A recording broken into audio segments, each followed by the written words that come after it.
serpent in the sky, the high wisdom of ancient Egypt. You are listening to Brothers of the Serpent podcast.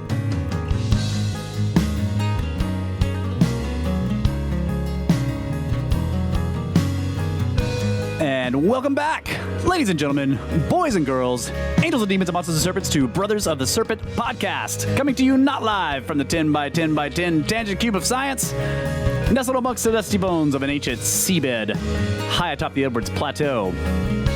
And we are back in the cube, just the three of us, myself, Kyle, and the Watcher. So it's been, what has it been, 2 weeks? At least. Yeah, because we did so 2 weeks since we did our last regular show. We had a Swapcast, fantastic Swapcast with Mike and Maurice last week. But the Watcher wasn't there. Watcher wasn't there for that. And then before that, we did the snake bite, and the Watcher wasn't there for that either. But he's here now, right? Watcher, you're here in your bag of chips out in space, deep beneath the secret space station. I think he was in the bottom of a Pringles can this time. Right. Yeah. Floating in a Pringles can, high above the world. I mean, it is somewhat satellite-shaped.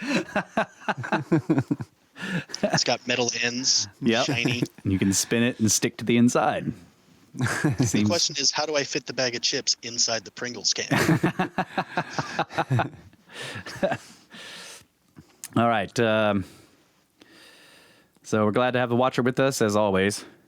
Yes, sir. He always makes the show much better when he is here. So let's go ahead and have space weather news from spaceweather.com. Solar wind update. A small hole in the sun's atmosphere is facing Earth and spraying solar wind in our direction. Estimated time of arrival, December 14th. The impact of this minor solar wind stream is unlikely to cause geomagnetic storms. Nevertheless, Arctic sky watchers should be alert for a brightening of auroras when the gaseous material arrives. Also, Venus and Saturn at sunset. When the sun goes down tonight, step outside and look southwest. Venus and Saturn are in conjunction, just under 2 degrees apart. These were photographed by somebody whose name I can't pronounce over Poland on the 10th. So they were close. I saw this last night too. Cool. So, and these are the articles for the 12th, which would be tomorrow for us. So this is still legit. If you're hearing this on the day that we post it, you can look tonight. Right. So yeah, he says, Venus has returned to the evening sky and her brightness is quite remarkable. Using Venus as my guide, I had no trouble finding Saturn nearby. It was a beautiful view from a mountain in Poland. Observing tips, try to catch them before the sky fades to black. Brilliant Venus pops out of the twilight first, followed about 15 minutes later by first magnitude Saturn. The sight of the two planets framed by twilight blue is out of this world. Yes, sir. No pun intended there. No pun intended there. And solar wind speed, current condition, solar wind speed, 397.4 kilometers per second. Density is only 2.1 protons per cubic centimeter. It was freezing today. My feet were freezing. Oh, there's a link here that says explanation. I was in the cube all day. Yeah. I was in the cube all day. For 2 days. I've been cubed up. All day in the cube for 2 days. All night. All day. All day. All right, so we got lots of listener communications here because it's been a couple of weeks. All right, I've been looking forward to hearing from you. Yeah, folks. so this is regarding Snake Bites number 5, which is what we posted a couple of weeks ago. This is from Andy.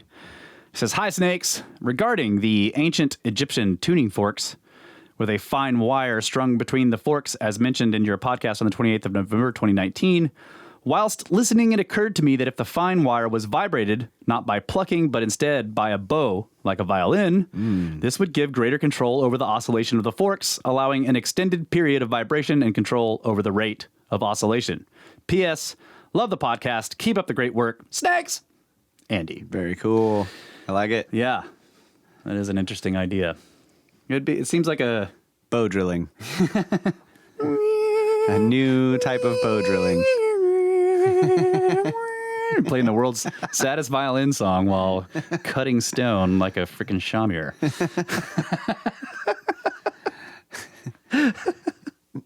This is very sad work. It must have been depressing.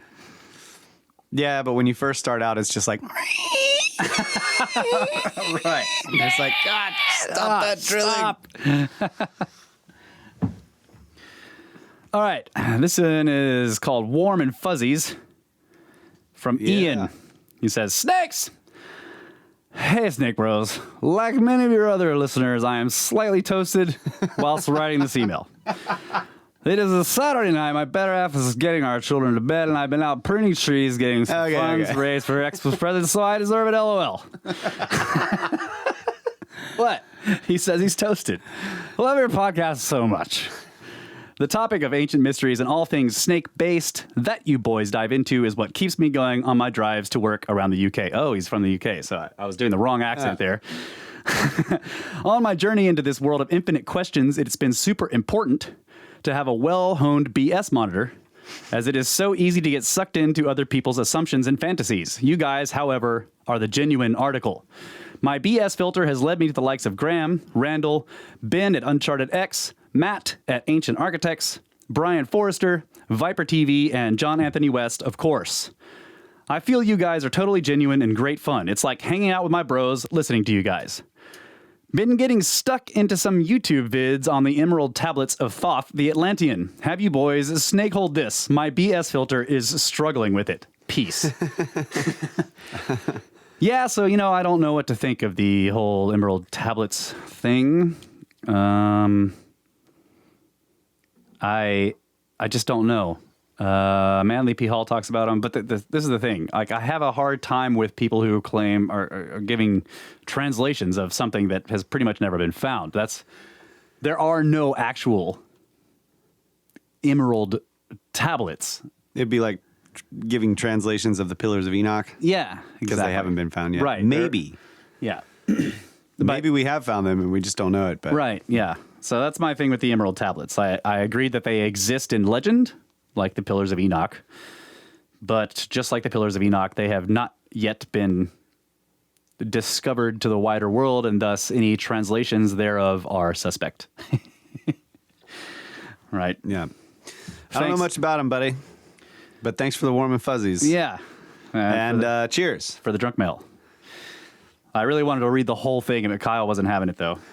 Wanted to read it. Love your podcast so much. This is great stuff. Well, you stopped my NPR reading. I was just getting revenge. That's right. NPR. Let me make sure it's in. Okay. This one is called Ancient Egyptian Technologies from Tom. He says, Good morning. I hope this email finds you all well. I am new to the Brothers of the Serpent podcast, and I have to say I am hooked. Welcome.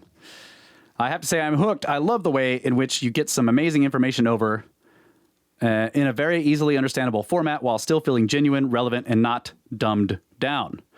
I am slowly working my way through older podcasts in no particular order, but I'm seeing what I'm drawn to. I've just finished the Ancient Egyptians Technologies trilogy, which I found fascinating. Yeah, get that book, man. Christopher Dunn's always worth reading. Are you aware of the National Geographical explorer Albert Lynn? I've been watching his show on Lost Cities and had to think of your podcast when he was looking at statues made by the Nabateans of Jordan. I'm not sure if I'm saying that right. They explore an abandoned city which predates Petra, and while looking at the statues state, look, you can even see the chisel marks where the statue was carved all those thousands of years ago, unquote. Which totally differs from the Egyptian ultra-smooth finish to their stonework. Thanks for reading and keeping the podcast coming. I've not found one yet, but if you haven't already, I'd love to hear your thought on the books of Enoch and the origins of the angel, watcher, and jinn myths. Mm-hmm. Kindest regards, Tom Snacks. Mm-hmm. I love those myths. Yes, and we have done many podcasts on those subjects. A lot of them more early on, but challenge accepted. Challenge accepted. We're going to go back and take a look at it with these eyes, and absolutely. And I agree that there are plenty of ancient statues where you can definitely see the chisel work, right? And so you can say, like, this was chiseled out. Whereas, like Christopher Dunn points out with the Egyptian stuff, the smoothness, that the witness marks, the quote Yeah, unquote. in the unfinished Right. stone. Yeah. The witness marks are clearly advanced tools. Oh, and the Watcher says the Watcher is not a myth. Totally exists in a tin can. Far above the world. Well, it's got 10 rims, but it's mostly made of cardboard. Pringles. Let me make sure. I got to make He's sure. graduated from a bag of chips to a Pringles can. Yeah. Folks. Okay. I don't know what the deal was when he first connected tonight. It was just like, Hey guys. What's going on? Yeah. All right. This is from Shannon, who has written us before.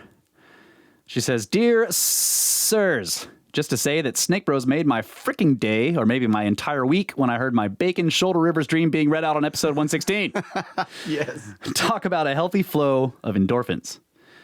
She says, okay, interesting description of Arctic climate change article link here, and gives a link, which I confess, Shannon, I did not follow. Man, you should have sent me that. I don't have any news stories. Yeah, I can send you that.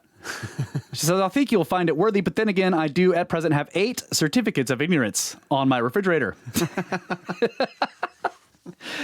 You could even read it with your polished Norwegian accents if you so wished, regardless or not if it is necessarily being suitable for Snake Bros podcast content. I'm personally keeping it handy for the beloved skerptards in my life. Okay. I'm late for my advanced dolmen workshop, so God, goddesses, speed, bros. P.S. Nerdy, science joke attached. UK posse, good vibes. Shannon. Awesome. Yeah. Thank She you. does have another picture on here. It's, come on, guys, it's not rocket science. What are you looking at here? Music. Yeah. Come on, download. Okay. That is a nerdy joke, Shannon. That's great. Thank you. Yeah, it's a guy pointing to musical notes saying it's not rocket science. And then below that, a scientist pointing to rocket science saying it's not music theory. Yeah. Come on, guys. It's not music theory. Okay. Let's see. Okay. This is Jeannie, who we met at Contact the Cabin. What's up? Yeah. She says, Dear Snake Bros, I haven't told yous, which is a North Denver euphemism for plural people, i.e. y'all, lately that I love yous. Just a mere memory of Contact at the Cabin and my smile muscles activate automatically. The most important thing I learned from UCD School of Music is to, quote, maintain all publishing and other rights to every aspect of your music, unquote. Then you can negotiate, if necessary, each separate category, i.e. 25% of publishing or 50% of print music. And horrors can happen with those contracts. One book contract said that they could do anything they want with your stuff forever, including in ways that aren't invented yet. They can change the content and still attribute the material to you. And they have most all royalties always in perpetuity. And she says, then she talks about, she says we should contact her son, Joey, about music, online music mixing he subscribes to. She says she wanted to send us his music for Christmas with permission for us to reproduce on the podcasts. Let's see. Okay. And then she says, I won't read this all completely, but she basically says that she got home from the trip, CAC, and found earbuds under a bunch of stuff and food in her van. She was like, I inspected them, tried them on, and knew they were not mine, and wondered how they got there. Then they crackled from a bad plug connection, and I became horrified. I might have managed to move and F up your earbuds, neither action being intentional. So, Russ or Kyle, were you missing your earbuds when you left? I will definitely send you some back if so. Since I was a young teen, I have experienced things I focus on for some amount of time, changing locations or moving and reappearing without explanation. But she does not recall nabbing a friend's possessions etherically before. She says, anyway, guys, let me know, as I am not completely blind, and I assume I would have seen an 8-foot plastic string dangling from my lunch sack walking to my car. I might have whooshed your stuff away. Perhaps I should practice with more expensive, undamaged items pilfering from people I don't like. Much love, guys. Your shows and music entertain, educate, and rock as always. Seriously, let me know about the earbuds. Buddies, peace, Jeannie. Thanks, Jeannie. I wasn't not missing any earbuds, so you're good for me. Yeah, if if they were mine, they were bought to be broken and lost. Yeah. Because I don't ever spend very much money on earbuds. Right. We buy cheap ones because we destroy them at work all the time.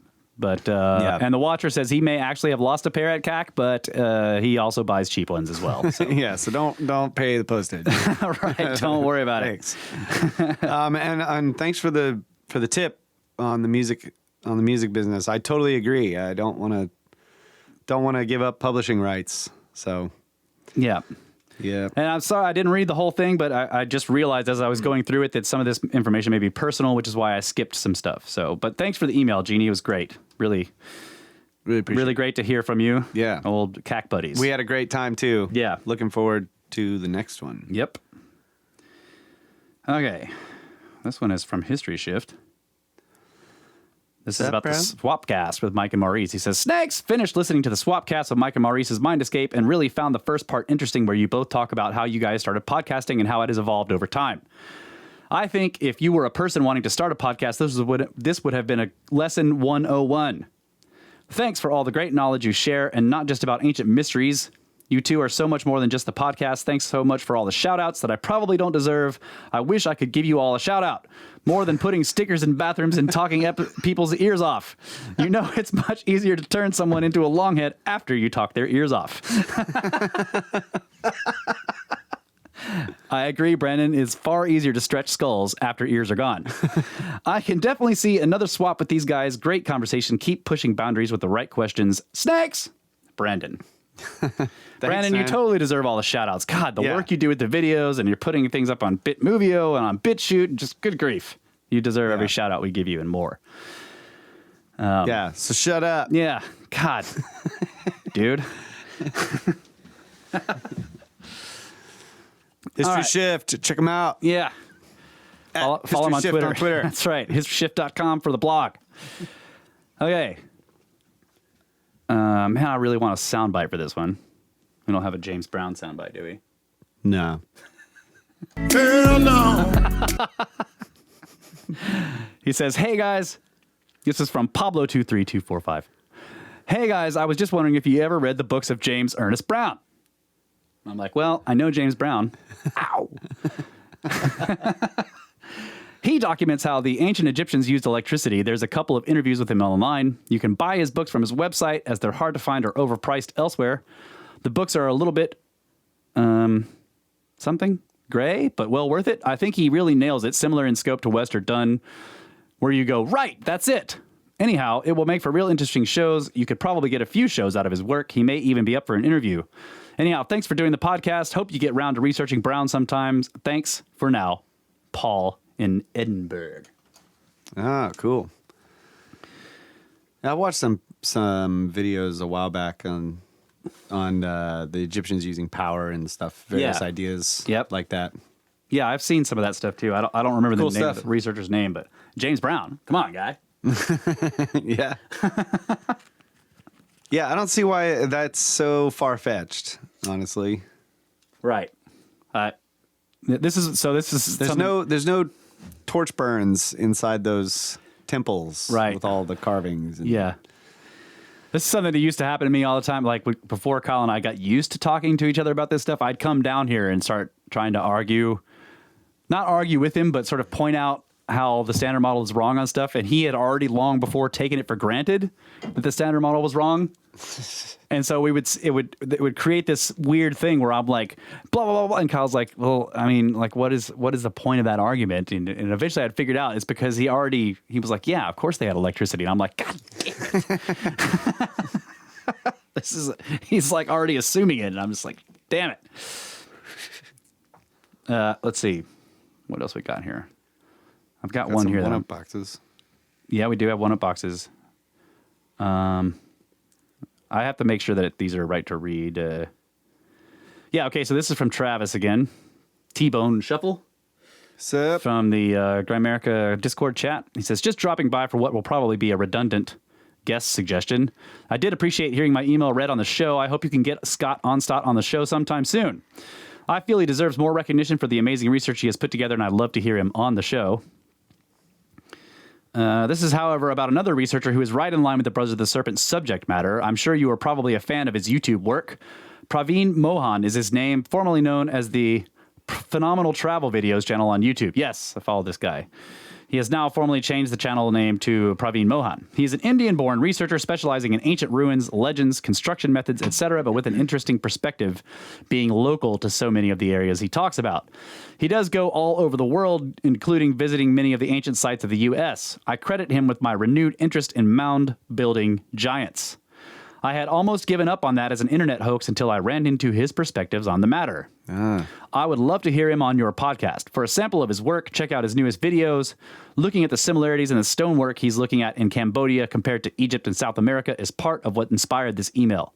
Check out the multi-dimensional work on this one cornerstone that also makes up a window ledge. So he's got some links here. He says he has a giant YouTube following with 633,000 subscribers plus a great accent.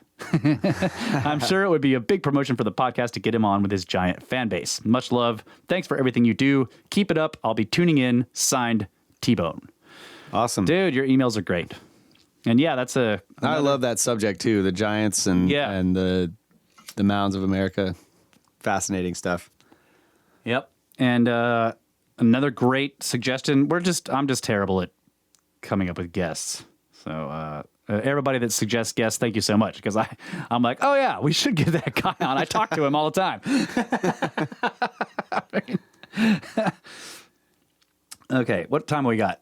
Oh, where am I at? We got 10 minutes. Oh, plenty of time.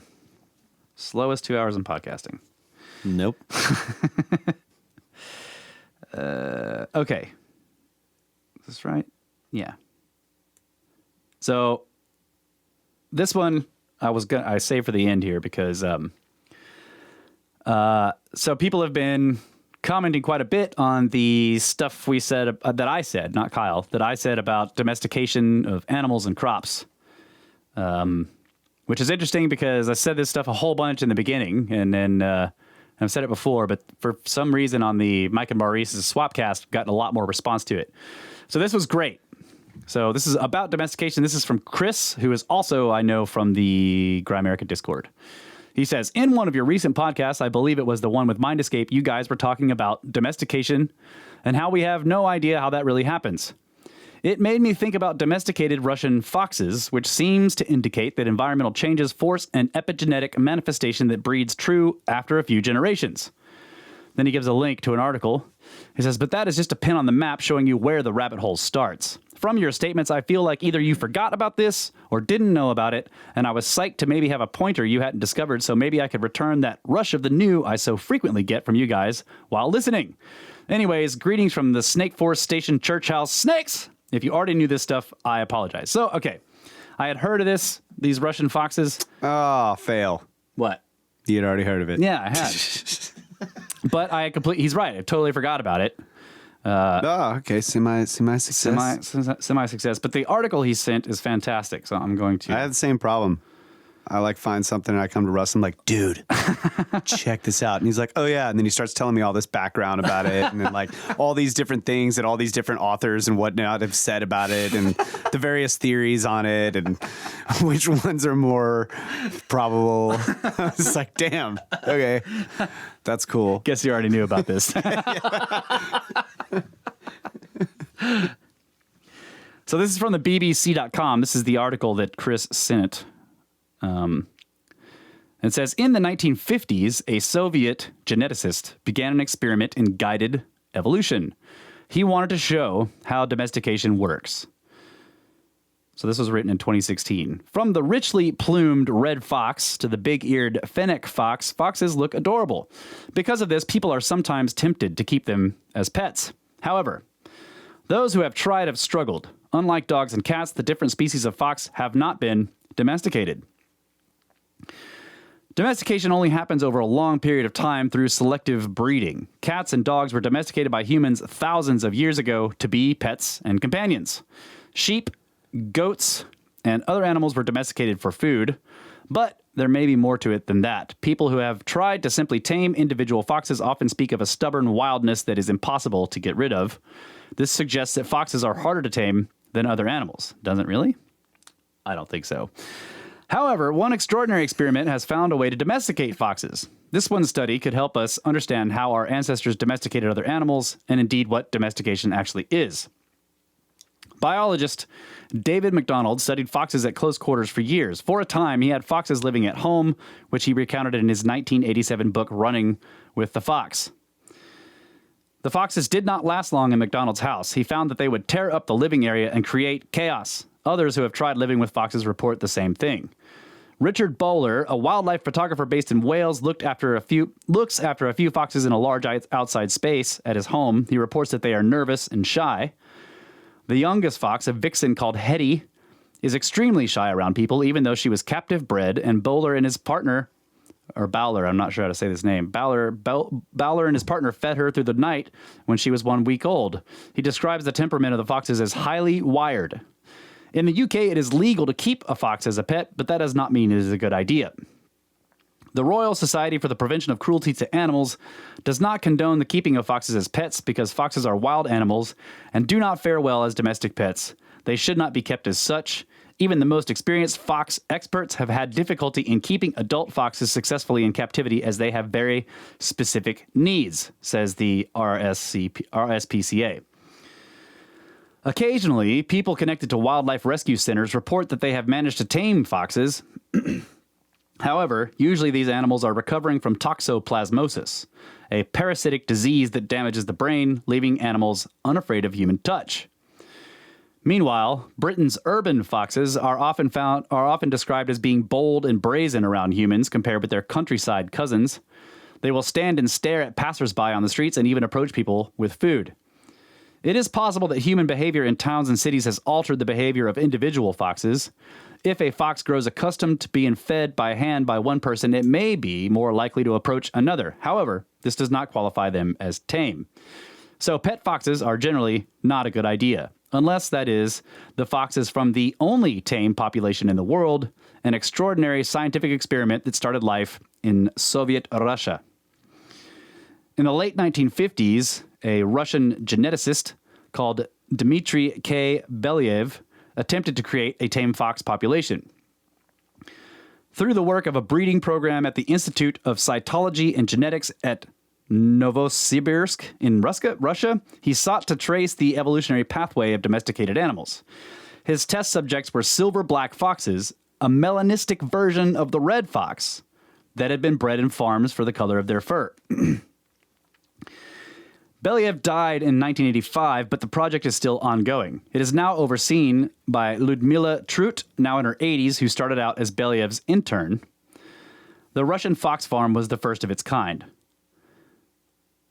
Quote, there is archaeological data that people made individual attempts to domesticate the fox, but this process was not finished, unquote, says Anastasia Karlamova, one of Trut's research assistants. Possibly the reason was that the cat was domesticated at a similar time and supplanted the fox as a possible candidate to be domesticated. Belyaev's experiment aimed to replay the process of domestication to see how evolutionary changes came about. There are many unanswered questions related to domestication. One is what traits or qualities Stone Age people selected for when they set out to domesticate animals.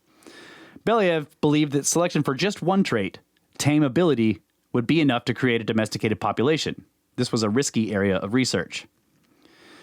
The study of genetics had been essentially banned in the USSR as the country's dictator Joseph Stalin sought to discredit the genetic principles set out by Gregor Mendel. Stalin's death in 1953 gave scientists some freedom, but in the early years, Belyaev nevertheless worked under the cover that he was breeding foxes to make better fur coats. First, Belyaev and Trut traveled to various fur farms in the Soviet Union, from Siberia to Moscow to Estonia. There they chose foxes to take to their own farm in Novosibirsk. They selected the animals based on how they responded when their cage was opened. About 10% of the foxes displayed a weak, quote, wild response, unquote, meaning they were quite docile around humans. The main task at this stage of selection was eliminating defensive reactions to humans, Trut wrote in 1999. Animals that were friendlier and tolerant to human touch, even to a small degree, were picked out. Those that hid in the corner or made aggressive vocalizations were left at the farm. Of those friendly foxes, 100 vixens and 30 males were chosen as the first generation of parents. When the cubs were born, researchers hand-fed them. They also attempted to touch or pet the foxes when they were 2 to 2.5 months old for strictly measured periods at a time. If the cubs continued to show aggressive or evasive responses, even after significant human contact, they were discarded from the population, meaning they were made into fur coats. In each selection, less than 10% of the tame individuals were used as parents of the next generation. As a result of such rigorous selection, the offspring exhibiting the aggressive and fear avoidance responses were eliminated from the experimental population in just 2 to 3 generations of selection. The foxes at the fox farm were never trained to become tame. They lived in cages and had minimal contact with humans. Belyev's aim was to create a genetically distinct population, so he simply selected for particular behavioral traits. Belyaev had one main goal at the beginning of the experiment: to reproduce the process of historical domestication at the experiment during a short time. This goal didn't change, but during the experiment, the understanding of evolutionary process changed. By the 4th generation, the scientists started to see dramatic changes. The cubs were beginning to behave more like dogs. They wagged their tails and eagerly sought contact with humans. They whined, whimpered, and licked researchers just like puppies would. The process was surprisingly quick. By intense selective breeding, we had compressed into a few decades an ancient process that originally unfolded over thousands of years. Again, there's assumptions there. These foxes were called the elite of domestication, and as the generations passed, the proportion of these elite cubs grew. By 2005 and 2006, almost all the foxes were playful, friendly, and behaved like domestic dogs. The foxes could read human cues and respond correctly to get gestures and glances. The vocalizations they made were different to wild foxes. The proudest moment for us was creating a unique population of genetically tame foxes, the only one in the world, says Trutt. Brian Hare, an associate professor of evolutionary anthropology at Duke University in Durham, North Carolina, and the author of the 2013 book, The Genius of Dogs, traveled to Russia on the Trans-Siberian Railroad to visit the farm in order to compare fox cubs with dog puppies for a study published in 2005. The fox farm experiment was crucial in that it told us that domestication can happen relatively quickly in the right circumstances, he says. The fact that in 50 generations they were wagging their tails and barking is really incredible. So 50 generations of foxes. Wow. The key point is that the experiment offers a hint as to the stages by which domestication takes place. Before, we knew that dogs and wolves were descended from the same ancestor, but we didn't know how, says Hare. What came first? The fox experiment showed that just by selecting for friendliness, all these other changes, including an increase in social skills, happened by accident. In fact, Belyaev and Trutsud found it was not just the foxes' personalities that were changing, their bodies were as well. The main surprise was that, together with changing of behavior, many new morphological traits in tame foxes start to appear from the first steps of selection. The domesticated foxes had floppier, drooping ears, which are found in other domestic animals such as dogs, cats, pigs, horses, and goats. Curlier tails, also found in dogs and pigs, were also recorded. What's more, in only a few generations, the friendly foxes were showing changes in coat color. The process seems to be ongoing. At the more advanced steps of selection, changes in the parameters of the skeletal system began to arise. They included shortened legs, tails, snouts, upper jaws, and a wider skull. The foxes started looking more delicate and, to put it simply, cute. Their reproductive habits also changed. The domesticated foxes became sexually mature about a month earlier than non-domesticated ones. Their mating season was longer, and they could breed out of season. On average, their litters had more than one cub. All of these changes were brought on by selecting for one trait, tameability. This gives us a big clue to how domestication works. The physical traits, like the floppy ears, were those you would expect from it in a juvenile, but the domestic foxes carried them through into adulthood, suggesting the selection process had slowed down aspects of their development. They reasoned that the selecting for tameability changed the mix of hormones and neurotransmitters the fox's bodies made. Belyaev believed that behavioral responses were regulated by a fine balance between neurotransmitters and hormones at the level of the whole organism. For example, the drooping ears of the domestic foxes might be a result of slowing down the adrenal glands. This could arrest the cells before the ear has time to stand to attention. Selection has even affected the neurochemistry of our foxes' brains. One example Tutt describes was a drop in the hormone-producing activity of the fox's adrenal glands. Domestic foxes also had higher levels of serotonin than farm-bred ones. That is intriguing because serotonin is thought to be the leading mediator inhibiting animals' aggressive behavior. Serotonin, like other neurotransmitters, is critically involved in shaping an animal's development from its earliest stages. The project continues to this day. As of August 2016, there are 270 tame vixens and 70 tame males on the farm. However, it has run into financial problems. Okay, so that's the gist of it, really. Yeah, that's really fascinating. Yeah. Too bad we can't do that to ourselves. So, all of that's really cool. About the pigment, I want to point out that those silver foxes that they took from first of all, they took all of their foxes from fur coat farms, not out of the wild. Okay? So these foxes they're saying, well, they weren't being domesticated, but they had been being bred at fox fur coat farms for generations already. So these foxes had silver coats because that was what the breeders were breeding them for. But they were actually a silver version of the red fox. Okay? Mm-hmm. So when these domesticators began to do their experiments and the coat color changes to red, it is not surprising because that is actually the color of those foxes. All right? Gotcha. So people are like, their coat color changed. I'm like, yeah, they changed back to what they normally are in the wild, but these people had picked because silver foxes from a place it was... Genes. Yes. Yeah. They had recessive Actually, genes. probably the silver ones were the recessive genes that were being bred on purpose by the... Right, that's... Yeah. And the red color is the dominant. Right. And so that's so why it just shows back up because... They stopped picking them for the silver color. That's right. They changed what they were picking them for. Yeah, so that's not surprising. Now, the floppy ears, all that stuff is very interesting. I wonder how much cuteness is involved in picking which ones you like the best, that you think are tamer. You know, which can result in that stuff. But the two big takeaways, well, three big takeaways. Number one, I am totally wrong about this whole thing about no one is domesticated. Obviously, this is happening here. That's really cool. Number two, a lot of people tried this, including biologists and dog breeders, and they completely failed. It took a geneticist to do it.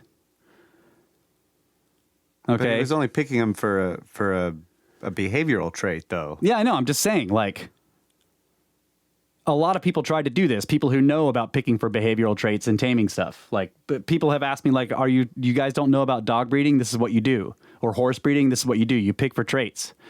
And I'm saying that, okay, this article says that lots of people tried this with foxes and it kept not working, including people who knew what they were doing when they were breeding. Dog breeders and stuff like that. It took a Soviet geneticist to do it right. So I'm like, okay, yeah, so ancient people did the same thing, and it took a geneticist in modern times to do it, is what I'm trying to point out here, is that part was interesting to me. Like, yeah, so we're basically saying that what no one can do until a geneticist did it, ancient people were doing. That's right. But, I mean, it's pretty ingenious. I mean, that's... Yeah, just picking for one trait. Are they nice? The simple trait of, like, how defensive they are around humans. I mean, that makes sense, right? Yep. I mean, we know that you can pick for all kinds of physical traits. And then obviously they do that with dog breeding with behavioral traits, like for bird dogs and all that kind of stuff. Yeah. Right. So choosing the behavior of being more friendly to humans is, I mean, yeah. Yeah. It's like in hindsight, it's like a duh. Right. I should have thought of that. Yeah. But I'm going to do it with ants.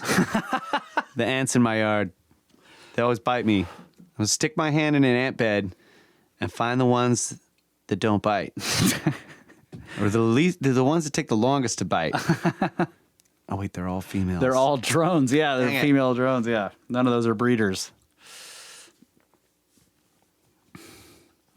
So the Watcher is saying that... It's not going to work. The Watcher is saying that the behavioral trait of friendliness is not encoded in the genome, not in any way that has been shown definitively in any research. So in other words, it's behavioral. This is why Chris, who initially sent me that article, was saying this is epigenetic. It is not... In other words, it is a trait that is passed on, that is learned during life, as opposed to being built into the genes. That's what epigenetics is.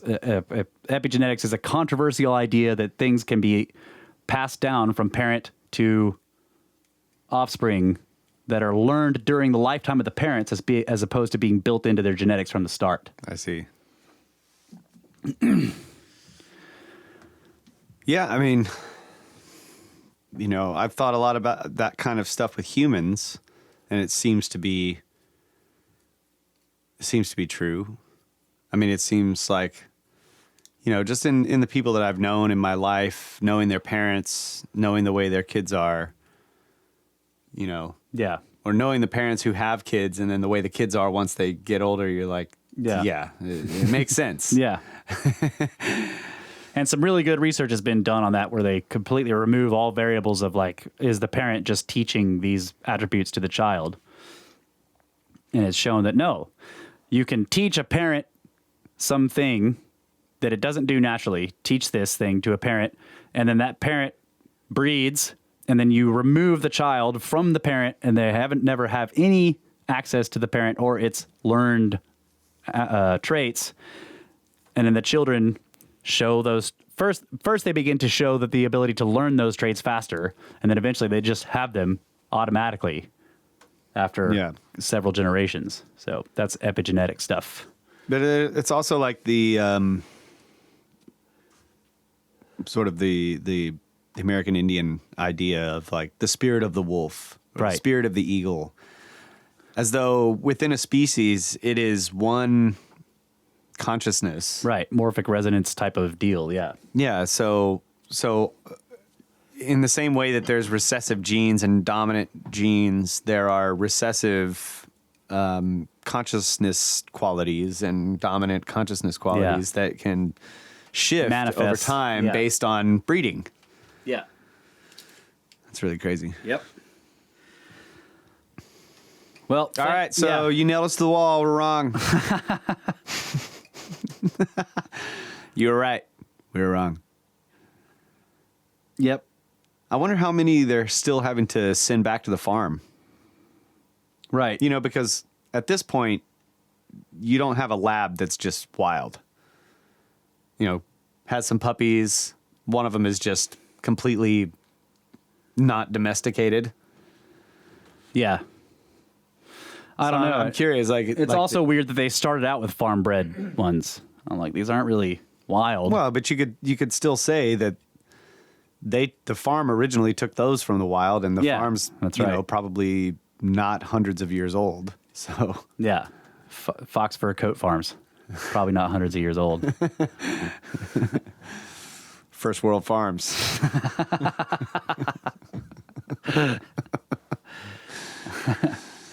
All right, let's take a break. We're probably way over here. Yep. Yep. All right.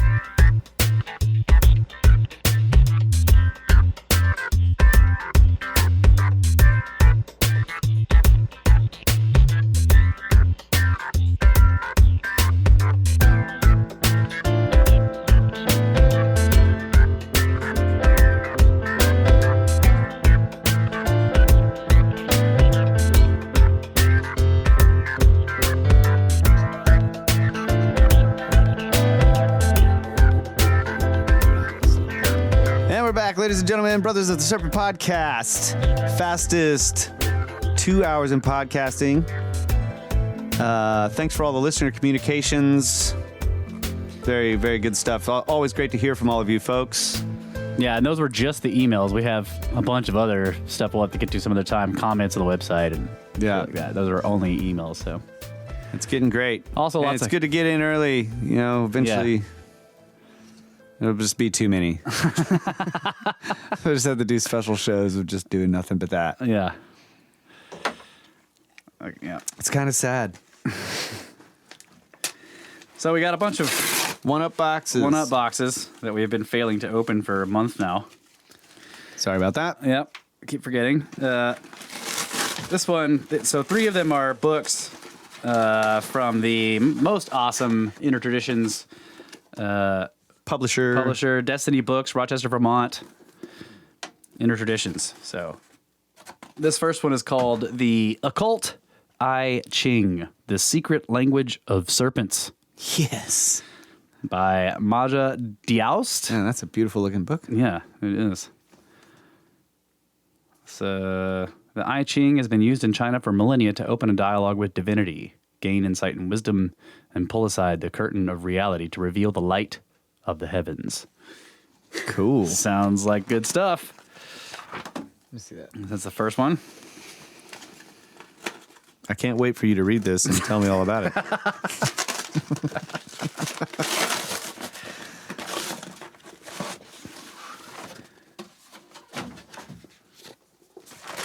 Okay. Book number 2, When God Had a Wife. The Fall and Rise of the Sacred Feminine in the Judeo-Christian Tradition.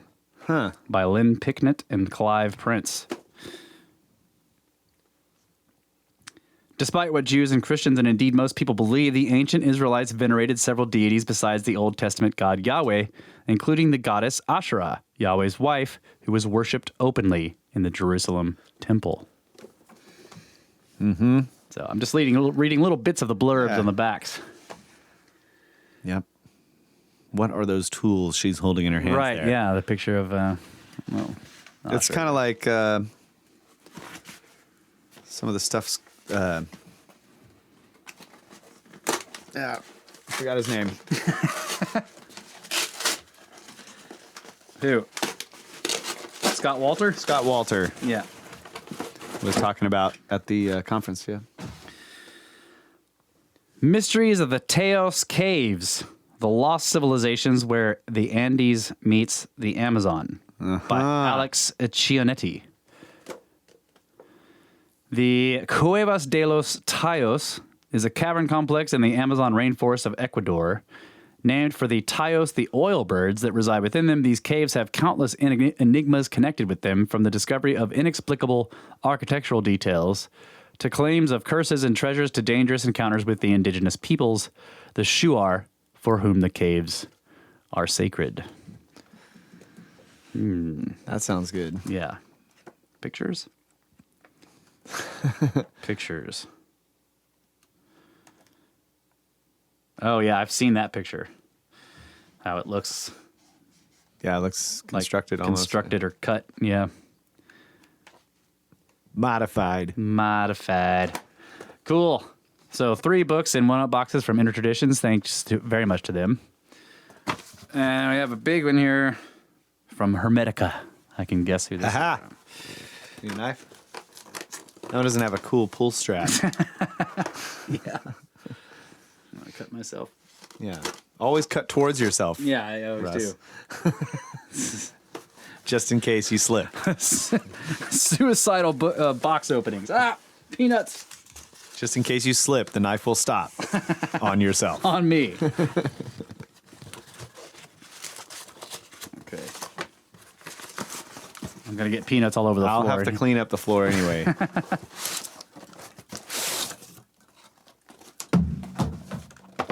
What? Another box? Another box inside the box. Okay. I recognize that long head. Mm-hmm. Oh, yes. Oh, yeah. Swag from Henry Hablack. Man, these are great. This is like a patch. Yeah, that's that iron-on patch. Yeah. I still haven't used the other one. I don't know what to do with it. 6-fingered hand. Uh-huh. Are those stickers? These? Yeah, they're stickerish-esque. Stickerish-esque. Long head Nice. there, wrapped in cool Bandanas? bandanas with symbols on them, and then a long head grave wrapped in pearls with the spiral on the long head. Man, this is really cool. Heck yeah. And we got another sticker here. This one is Secret Sun. Oh, that's cool. And there's a little, very mysterious looking cloth bag. All right, I'll take a picture of these, and they will be in the show notes. So if you're like mad because we're looking at all this stuff, just look at the show notes. Another rock. Ooh. A stone. I need to carve some dice numbers in this thing. That's a great die. So underneath those is another cardboard slab, and then there is the artwork. Oh, man. So we got a Sphinx-esque image. This is like the Babylonian sphinxes. Very cool. Winged, maybe not a sphinx, it's a winged bull. There's some MC Escher-esque stuff in there. And that one. Yeah, there is Escher stuff in there. That's cool. Wow. Can't describe it. They're so detailed. Egyptian-esque they got there. Yep. Also holding the long head. In the barks on the heads. I guess I must have these upside down. I should just turn the whole thing over. Apis stuff. Bull. Yeah. Taurus. There's the long head grave again. That's the patch that he gave us. I like this circuitry. Yeah.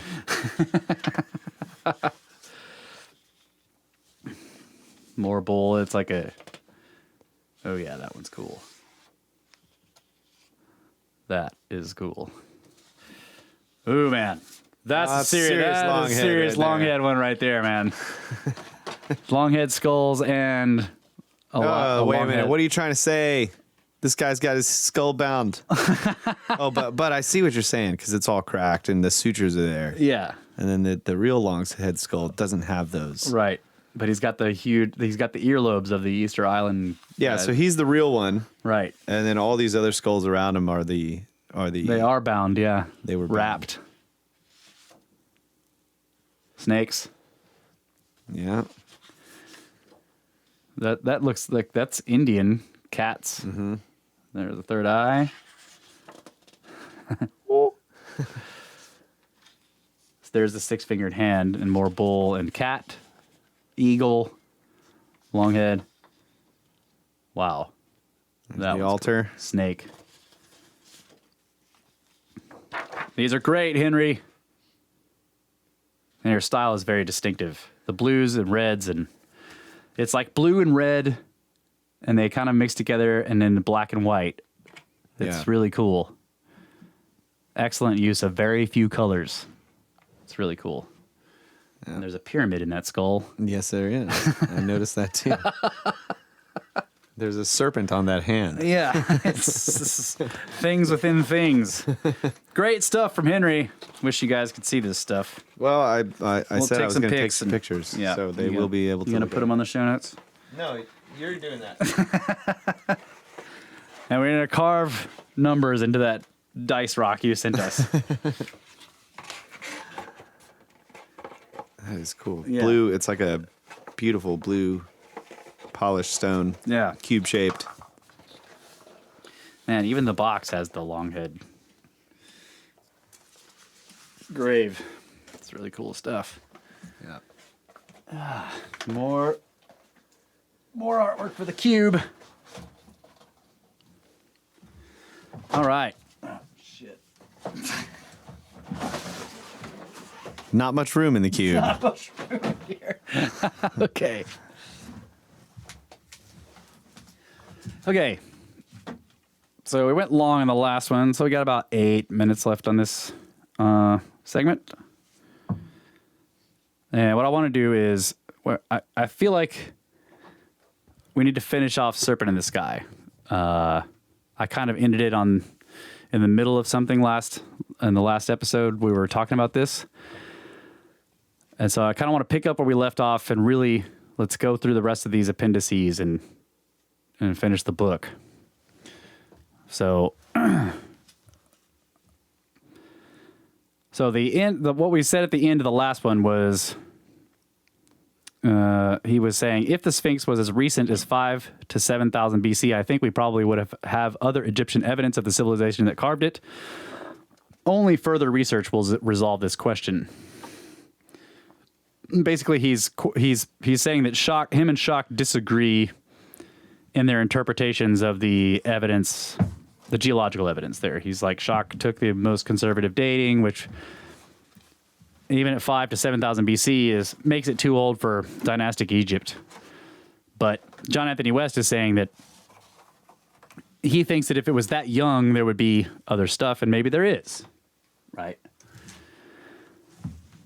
So he continues here. He says, an abstract of our team's work was submitted to the Geological Society of America, and we were invited to present our findings at a poster session at the GSA convention in San Diego in October of 1992. This is the Geological Super Bowl. Geologists from all over the world thronged our booth. Much intrigued, dozens of experts in fields relevant to our research offered help and advice. Shown the evidence, some geologists just laughed, astounded, as shock had been initially, that in 2 centuries of research, no one, geologist or Egyptologist, had noticed the obvious, that the Sphinx had been weathered by water. That's crazy. Yeah. So he says, our in-run strategy had been in place since the first official survey in April, when Shock publicly acknowledged that the theory was geologically sound. Without exactly sending out press releases, we were looking to put the story before the public. An article in Akhbar el-Yam, an important Egyptian weekly, published predictably adverse comments from a battery of eminent Egyptologists, but presented our own geological argument fairly and coherently. We took this as a good omen, alas, prematurely. We fared rather less well in English. In a wire service piece, Mimi Mann, AP archaeological correspondent in Cairo, portrayed us as a bunch of loony Atlantis hunters. Despite 3 hours of personal interview, largely devoted to sidestepping the loaded A word. Dr. Zahi Hawass, director of antiquities of the Giza Plateau and Saqqara, our most virulent critic to date, derided the entire exercise. Quote, American hallucinations. West is an amateur. There is absolutely no scientific basis for any of this. We have older monuments in the same area. They definitely weren't built by men from space or Atlantis. It's nonsense, and we won't allow our monuments to be exploited for personal enrichment. The Sphinx is the soul of Egypt, unquote. Hell, I gotta love the straw man there. Yeah. Men from space or Atlantis. No one was talking about that. Yep. So he says, other no less hostile authorities were also quoted at length. Shock's geology was allotted 2 lines. But the reaction at the GSA annual meeting was more considered. Having seen our presentation, science and mainstream journalists now sought reactions from Egyptologists. There's just no way that could be true. The people of that region would not have had the technology, the governing institutions, or even the will to build such a structure thousands of years before Khafre's reign, said Carol Redmount, an archaeologist at UC Berkeley and world authority on prehistoric willpower.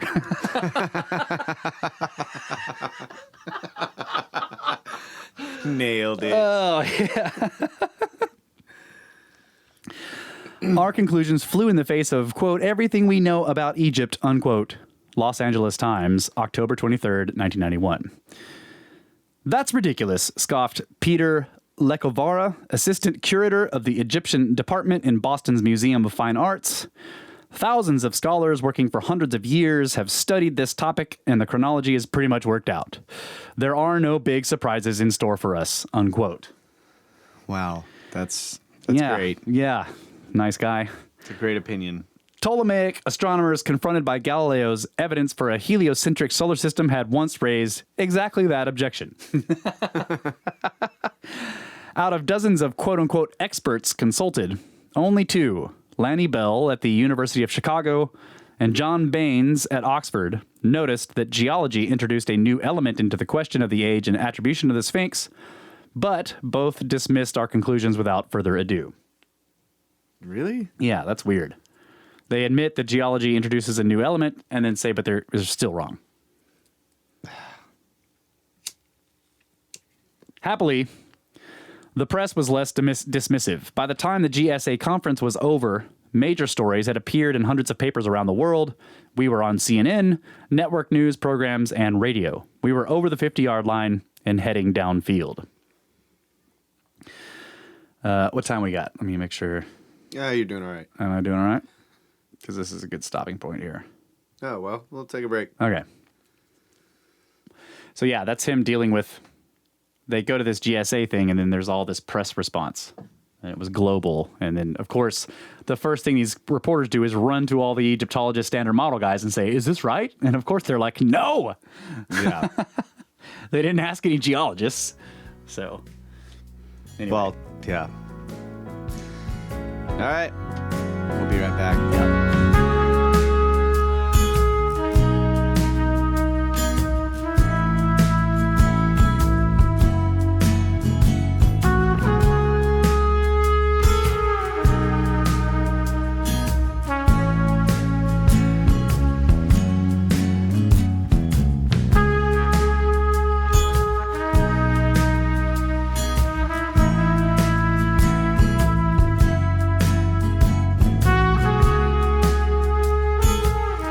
we're back.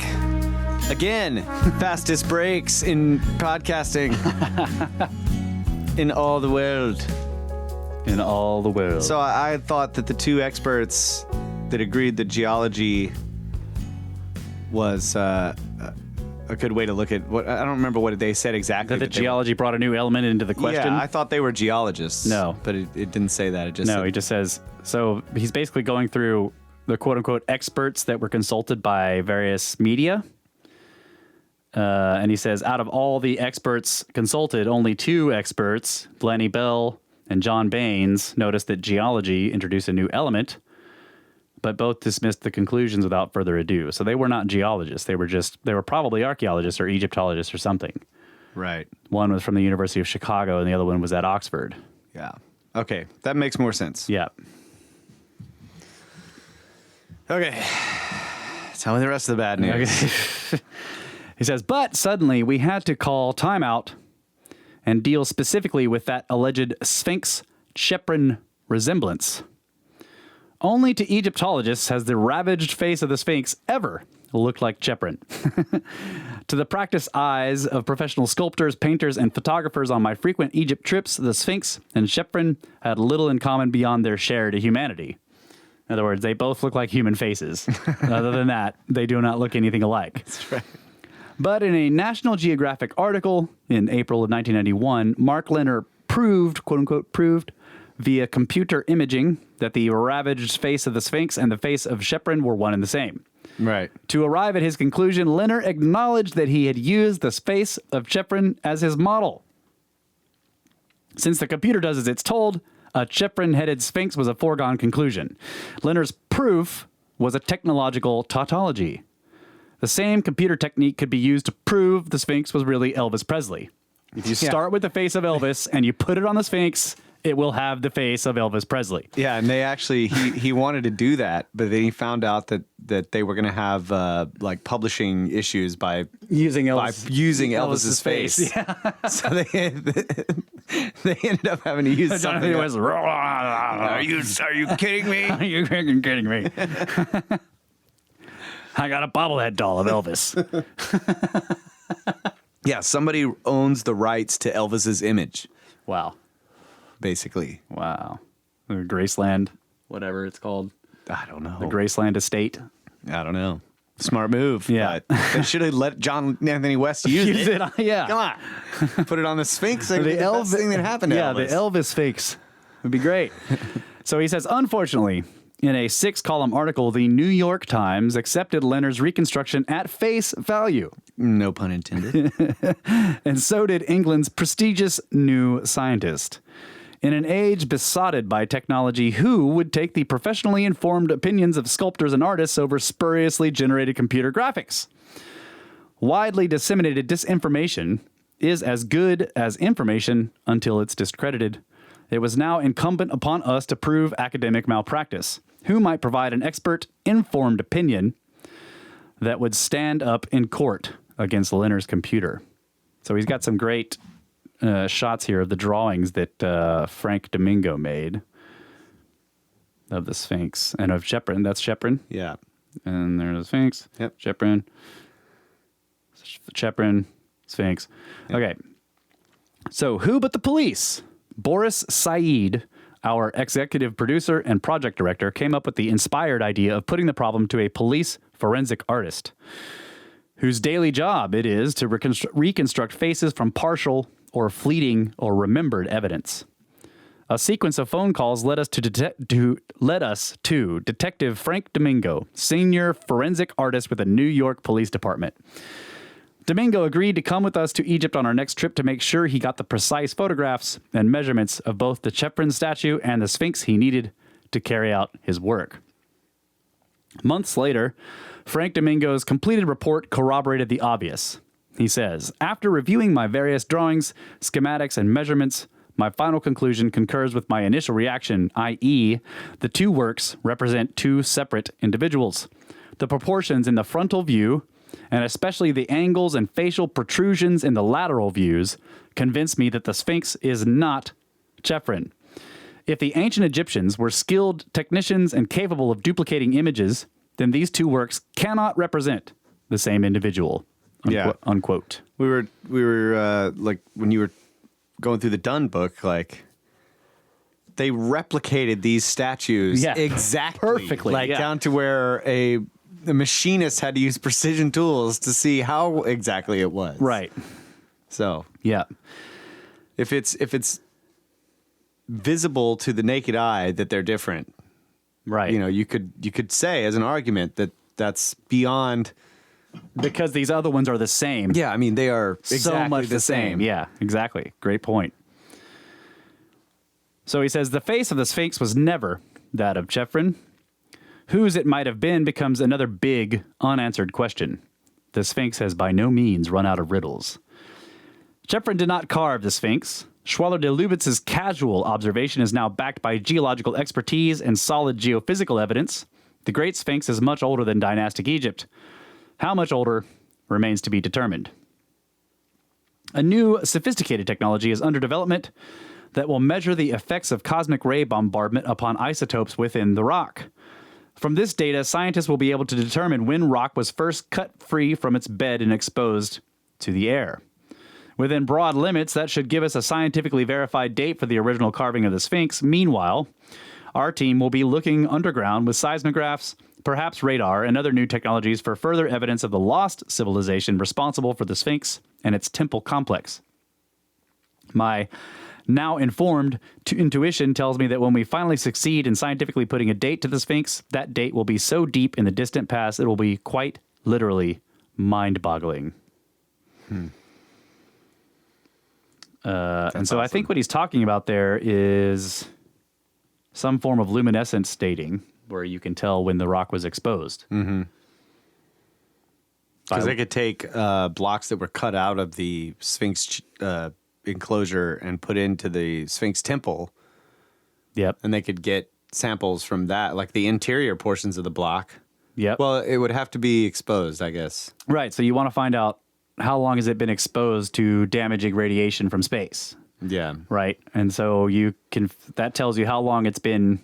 But that's like with the walls, since they're so eroded, wouldn't that be a false, because they're being eroded? Yeah, I think he's talking about with the body of the Sphinx, but it's also been eroded too. Yeah. So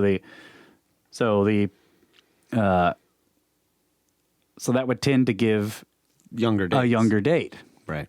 It would err on the side of younger, so you'd have to calibrate it. Erroneously young.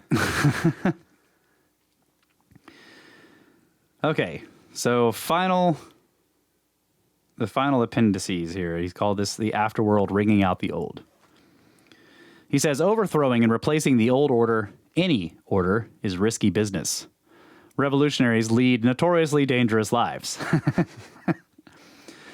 There is nothing more difficult to carry out, nor more doubtful of success, nor more dangerous to handle than to initiate a new order of things. For the reformer has enemies in all those who profit by the old order of things, and only lukewarm defenders in all those who would profit by the new order. This lukewarmness arising partly from fear of the adversaries who have the laws in their favor, and partly from the incredulity of mankind, who never believe in anything new until they have had experience of it. Thus it arises on every opportunity for attacking the reformer, that his opponents do so with the zeal of partisans. Others only defend him half-heartedly, so that between them he runs great danger. It is necessary, however, to examine whether these innovators are independent, or whether they depend upon others, that is to say, whether in order to carry out their designs, they have to entreat or are able to compel. He's quoting somebody here. In the first case, they invariably succeed ill and accomplish nothing. But when they can depend on their own strength and they are able to use force, they rarely fail. Thus it comes about that all armed prophets have conquered and unarmed ones fail, wrote Machiavelli with characteristic blunt acumen. We are all familiar with the problems innovators have experienced throughout history, from Galileo to Stravinsky, in virtually every sphere of human activity, intellectual, political, economic, and philosophical. Anything new is resisted. Technology may be the only exception. In the arts, though regrettable, that resistance is understandable, sometimes even excusable. Ears accustomed to Brahms do not quickly attune to the rites of spring. He's quoted, naming off the... But in science, this situation should not prevail. Science, as scientists never tire of telling us, is the search for quote-unquote objective truth, unquote. Quote-unquote, unquote. In theory, a scientific breakthrough stands or falls upon the quality and quantity of the evidence supporting it. In practice, change in science is resisted as ferociously as change in any other area. Nobel Prize-winning physicist Max Planck spelled out the situation in a much-quoted passage. Great scientific theories do not usually conquer the world through being accepted by opponents who, gradually convinced of their truth, have finally adopted them. It is always rare to find a Saul becoming a Paul. What happens is that opponents of the new idea finally die off, and the following generation grows up under its influence. Yep. Yeah. One funeral at a time is basically what he's saying there. Right. Man. Alexander von Humboldt, and that was Max Planck, great physicist, saying this. Alexander von Humboldt, the great 19th century naturalist, was equally caustic. Quote, "First they will deny a thing, then they will belittle it, then they will decide that it had been known long ago," unquote. Innovation in the arts outrages sensibilities. Innovation in science outrages belief. Scholarship occupies an ill-defined, shifting middle ground between science and art, and breakthrough scholarship is subject to the hostility that confronts innovation in both art and science. Scholarship usually concerns the interpretation of objectively observed facts. The interpretation that best fits the facts is the preferable one. As in science, new facts may necessitate new scholarly interpretations. For example, the indisputable fact that the Temple of Luxor is an exercise in harmony and proportion necessitates such a new interpretation. But in scholarship, it is impossible, ultimately, to prove scientifically the validity of one interpretation over another. Yeah. Consider this analogy. Martian scientists land on Earth and take an interest in baseball. Over the years, a store of precise, verifiable information, facts, would accumulate. The materials and official sizes of ball and bat, the different role of the players, the intricacies of the scoring, even the complex rules of the game, all would yield to careful scientific observations. But if games were unknown on Mars, it would all seem pointless and not a little bit ludicrous. To the Martians, a curious religious rite, perhaps, performed by superstitious Earthlings and eliciting from us Earthlings a quite incomprehensible emotional response. That's genius. Yeah. However, then they would start noticing the numbers. And they'd be like, wait a minute. Yeah. Why are these all nines? They must be worshiping the moon. However, if through some stroke of genius, one of these Martians acquired an insight into the nature of a game, all that otherwise baffling baseball information would transform itself into understanding. Our Martians might not necessarily share the Earthlings' enthusiasm for baseball, but baseball would suddenly make sense as a game. Even so, it would still be impossible to prove that baseball is a game, or even that games exist in the first place, no matter that the pieces all now fall into place looking at it as a game. If, for psychological reasons of their own, maybe it makes them feel superior, more advanced, for example, the Martians prefer to go on reading baseball as the Earthlings' religious superstitions, nothing can compel them to think otherwise. Man, that's a great analogy. Yeah. And I love the whole, it makes them feel superior, like that he's giving another jab at these people. Like, it makes you feel superior to think that this is just a bunch of religious, superstitious bullshit. Some scholarly disciplines recognize their own interpretive nature. Historians rarely pretend to be scientists. But in others, passionate allegiance is pledged to the flag of science. For in the Church of Progress, the convert pseudo-religion that has reigned over the Western world for 3 centuries, it is only the imprimatur of scientific proof that confers validity on anything, with the possible exception of the arts. But in the Church of Progress, the arts don't really count for much that is serious. In the New York Times, the section devoted to the arts is called Arts and Leisure. Imagine the ruckus that would ensue if the sciences were consigned to a section called Science and Tinkering.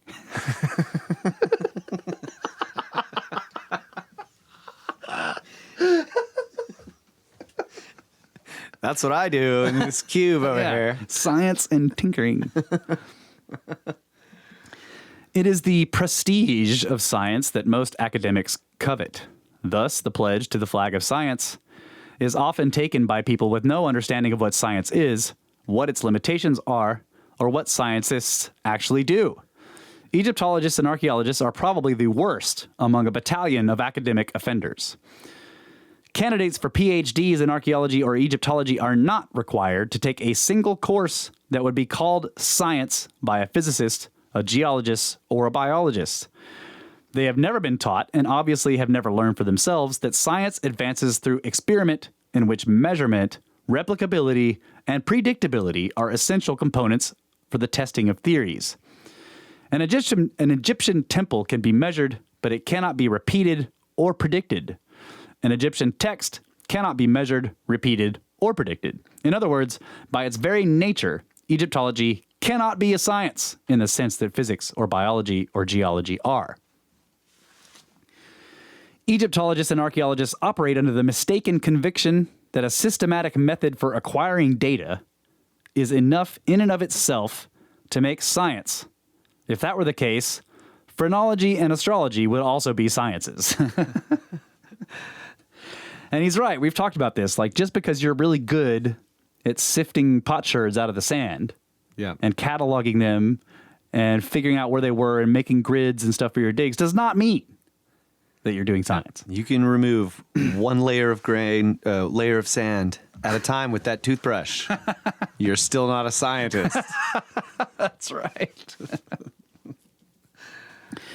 In real life, Egyptologists go at their jobs about as scientifically as Jackson Pollock, but talk as though they were Einstein. So it is that the most common and loudly trumpeted objection to the Sphinx theory, now supported by geology and geophysics, sciences as hard-nosed as any in the world, is that it has, quote, no scientific basis, unquote, or that it is, quote, pseudoscience, unquote. Yeah, they're more like craftsmen in a way. You know, they have a very rigid methodology, a set of tools. Mm-hmm. Right? You can't just go digging. You can't just get a machine and just a backhoe and just start digging in the dirt. Right. And get any type of context out of what you're doing. Yeah. So they have this very, you know, it's very much like painting or operating a machine or something. You get really good at it. Yeah. And then so you can do fine work. You can do it with precision. Yeah. That doesn't make you a scientist. Right. That's right. And we've talked about this. People have said, I can't remember who this quote came from initially, but that the kind of person who is really good at doing that is not necessarily the kind of person that you also want coming up with the story around all these artifacts they're digging out. You know? Right. Those two things don't... And I know there's a lot more to archaeology than just, you know, brushing away sand with toothbrushes. They do have to do rigorous testing and all that kind of stuff. Yeah. But you can always send that stuff to a lab. Mm-hmm. And the person that's doing the like the dating, the testing of... They may be a scientist. Right. They're going to be a physicist or something. Right. Yeah. But they're not necessarily concerned with, just like Robert Schoch, not necessarily concerned with the context in terms of the human story. Mm-hmm. He's looking at the rocks. Right.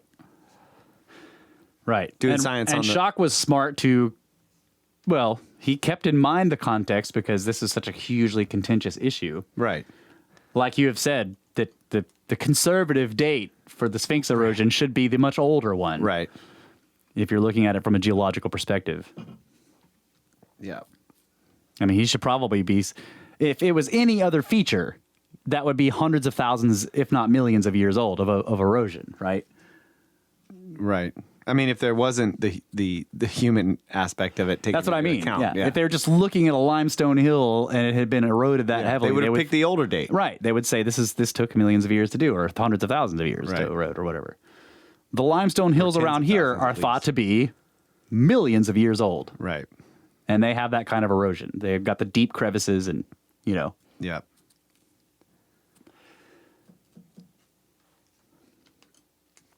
But yeah. What was that? That's the peanut. Broke one of the peanuts? Yeah, I had to do that.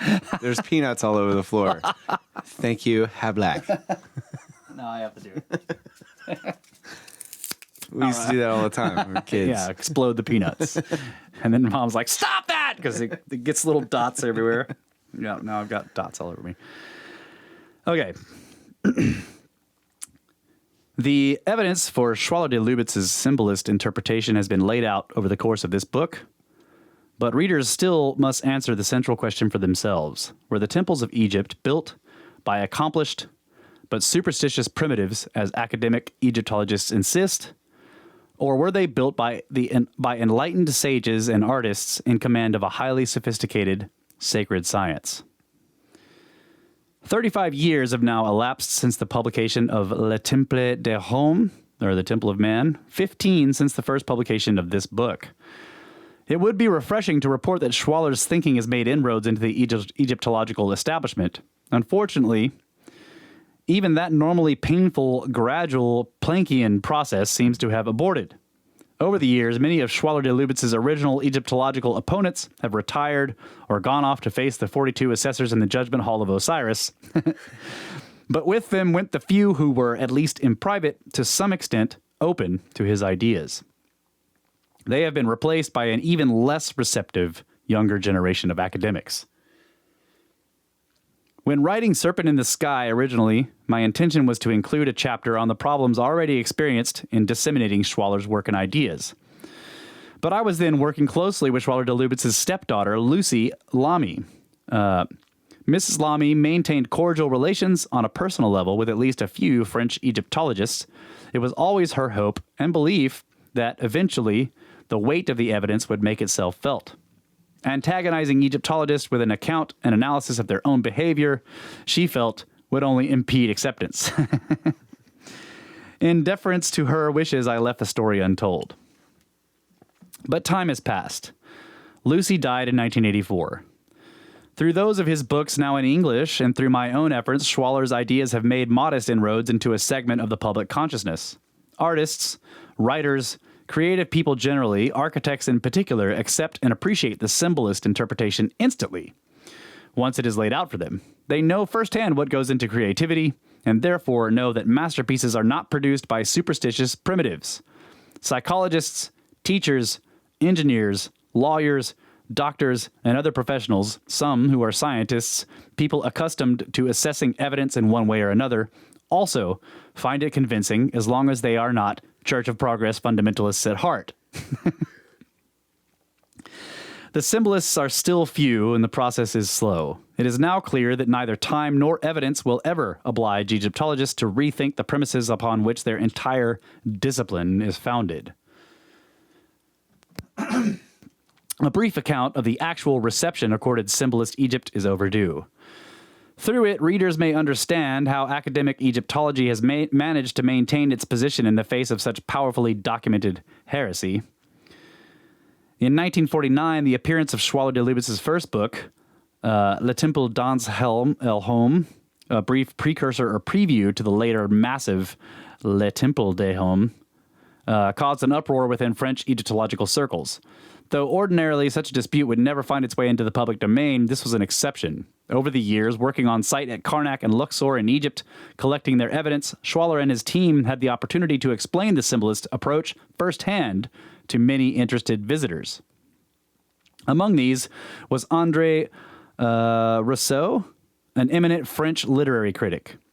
Rousseau had become a staunch advocate of the symbolist interpretation and had been following the academic dispute closely. Finally, enraged at the treatment the new interpretation was being accorded, he presented his view of the matter to the literary audience of the review, and he names a French book here, or a French paper here, in a long article. Okay, as a philosopher, Orientalist, and mathematician, Schwaller had no direct access to the specialized Journal of Egyptology. However, for a number of years, the symbolist case had been advanced for him by Alexander Verriel, a highly regarded young Egyptologist who'd become convinced of Schwaller's interpretation, but who had, in effect, to throw over his entire career in order to espouse it openly. Concentrating on the running battle between Viril and his orthodox colleagues, Rousseau summarized the symbolist approach and its potential importance for all of Western thought. Supporting his essay with extracts from numerous letters and documents, Rousseau claimed that 1. Viril adhered rigorously to every scholastic convention in presenting his evidence, and the evidence was in fact unassailable. Nevertheless, he was dismissed by his colleagues as a fantasist. The justification for this was that all Egyptologists agreed he was a fantasist, therefore he had to be one. A similar scientific argument was advanced 3 centuries earlier in England by the notorious hanging judge, Chief Justice Jeffreys. The question then raging was whether or not there really were witches. There had to be witches, Judge Jeffreys ruled, since there were laws against them.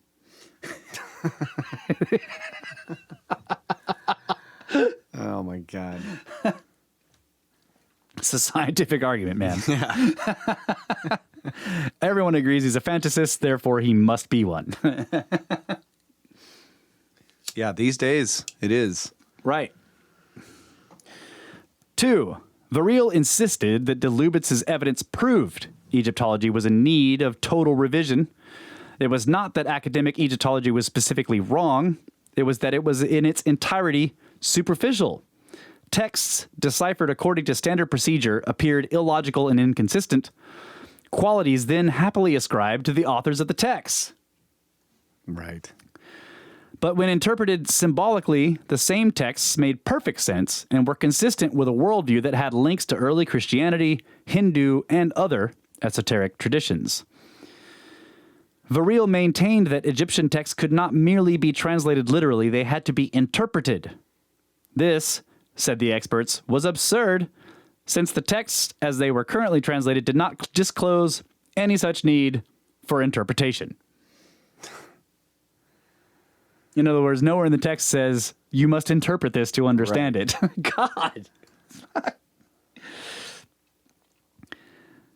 A parallel process would be biblical scholars translating the New Testament parable of the sower and the seed and insisting that it was simply completely inept agricultural advice.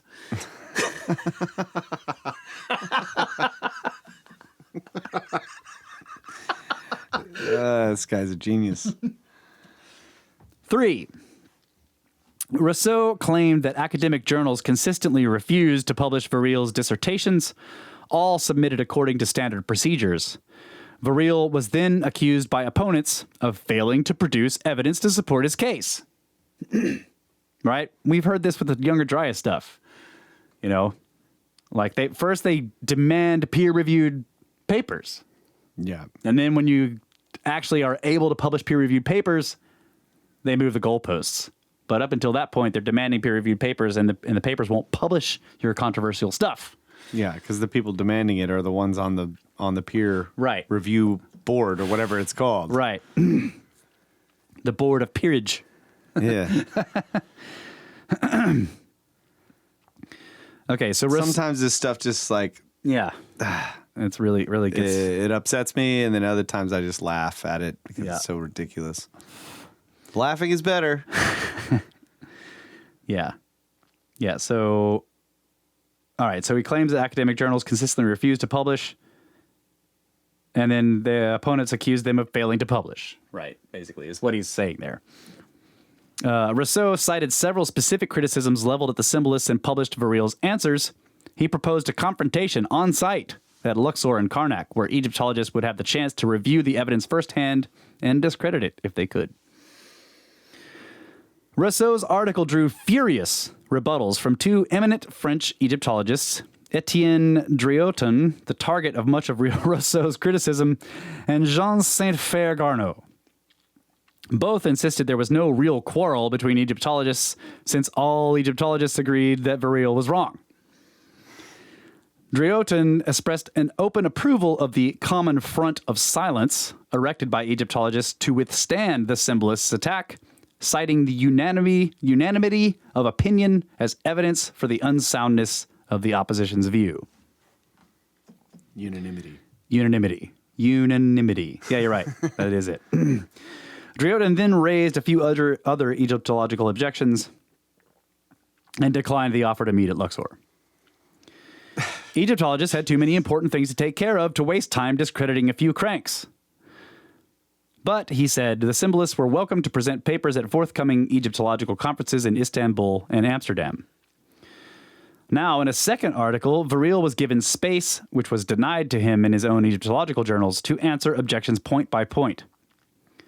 Much of this argument has been incorporated into this book, so there is no need to elaborate here. But he declined the counter-invitation to come to Istanbul in Turkey, evidently feeling that neither the Turkish Egyptian ruins nor the Dutch Egyptian ruins were proper settings for the on-site examination of evidence.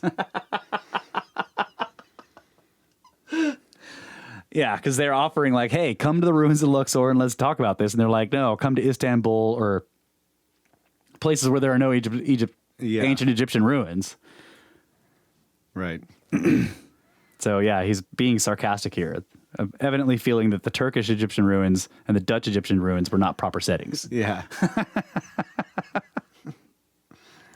Unfortunately, by the time the second article appeared, Viril had been killed in a car crash. Yeah. Makes me suspicious.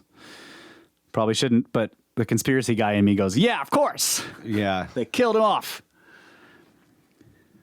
The symbolists had lost their only official spokesman. Virtually the entire stock of Le Temple dans El Home was destroyed in the early 50s in an earthquake, effectively concealing symbolist Egypt from public view. As far as I know, no academic attention was paid to Schwaller's work until the publication in 1957 of Le Temple del Home. Rousseau now reopened the subject, this time in the Literary and Philosophical Quarterly, another French name here. He re-summarized the evidence and the issues and invited comments by specialists. Among the contributors to this article was Dr. Arpag Mekhitaryan, the only Egyptologist willing to violate the, quote, common front of silence, unquote. But no one within Egyptology took up Mekhitaryan's challenge then, nor had anyone as of the writing of Serpent in the Sky. Though, as we have seen, in France at least, some of Schwaller's ideas were percolating in Egyptological thinking without reference to their source and without recognizing that the rest of the symbolist interpretation must necessarily follow if these individual points were acknowledged. From an outsider's vantage point, the deliberate common front of silence was successful. One of my aims in writing Serpent in the Sky was to break that common front. Didn't you talk about this with some other story about how they decided the best thing to do is just not talk about it? Yeah. That was oh man, I just had the name. Was it about giants? No, we were just talking about this book, all of the crazy ancient archaeology, forbidden archaeology. Oh yeah. In forbidden archaeology, that's right. There was a situation where, the guy had found he was like a legit scientist, and whatever the circumstances were, the way he had uncovered the remains of this human body, he'd still left it in situ. In situ. Yeah. I heard Randall say it that way. In situ, yeah. In the geological layers, right? The sedimentary layers that had already previously been dated to millions of years ago. Yeah. That's right. Right. And it had happened to him. People. Yeah. He invited all these people and they came because he didn't actually tell them what it was. Yeah. Right. And then he just, bam, like look at it, and they couldn't refute any of it. And so then it became this massive, peer review fight type of thing. Yeah. All that stuff. And then they were totally getting their asses kicked. Right. The standard modelists. So basically this one guy who was sort of the leader of the pack was like, look, just don't write any more responses to any of it. Just completely ignore it. Because this guy was writing refutations to all of their attacks and just destroying them.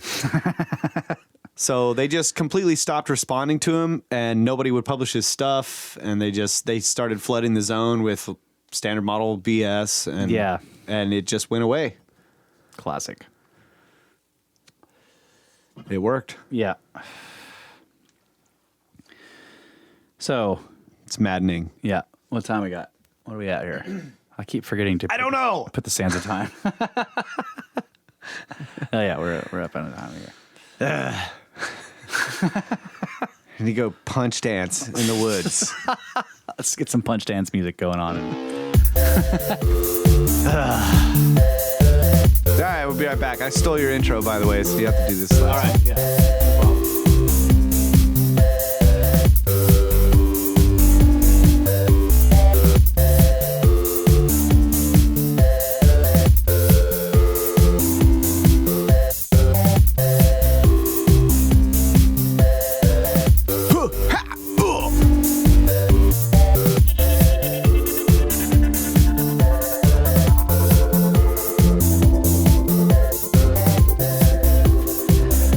Dancing with the best of them here in the Tangent Cube. Cheer. Working out our aggression against these Skerptards. Egyptologists. They're not even Skerptards. They're Yeah. What are they? They're liars. Yeah. Shills. Yeah. So I debated this much with myself. About the end of this book because it's kind of it ends on this note where you're just like, damn it. But I think that it's important. That's where we are. Yeah. I mean, we are on the damn it note. Right. Basically. Yeah. So I finally, in the end, I decided that we need to go through it, even though it's kind of it's important for us to all understand that this is how this stuff works. Yeah. And we are a dead serious podcast. That's right. Brothers of the Serpent Podcast. Listen to Snake Bros, two dudes, and a longhead in a bunker in outer space, seriously talking about serious pyramids and all other subject matter. The most serious commentary in podcasting. Listen now and get serious. Yeah, so the Hypogeum on Malta, when they first found it, there were like 6,000 skeletons inside it. Dead serious. The Baalbek blocks weigh 1,600 tons. Serious stones. The Templars went to Jerusalem and found the Shamir. Serious artifacts. The processional cycle is 25,920 years long. Serious numbers. Serpent in the Sky has 3 appendices about the Sphinx. Serious appendixes. And do you know what the dog star is? Serious. There are precision machined boxes in the Serapeum that weigh 70 tons. Granite boxes made of stone. Can't cut granite with copper, it's too hard. Hard facts. What's actually happening is we're coming up on an ice age. Cold hard facts. Most of the time, we're wrong about everything. 30% brain expansion.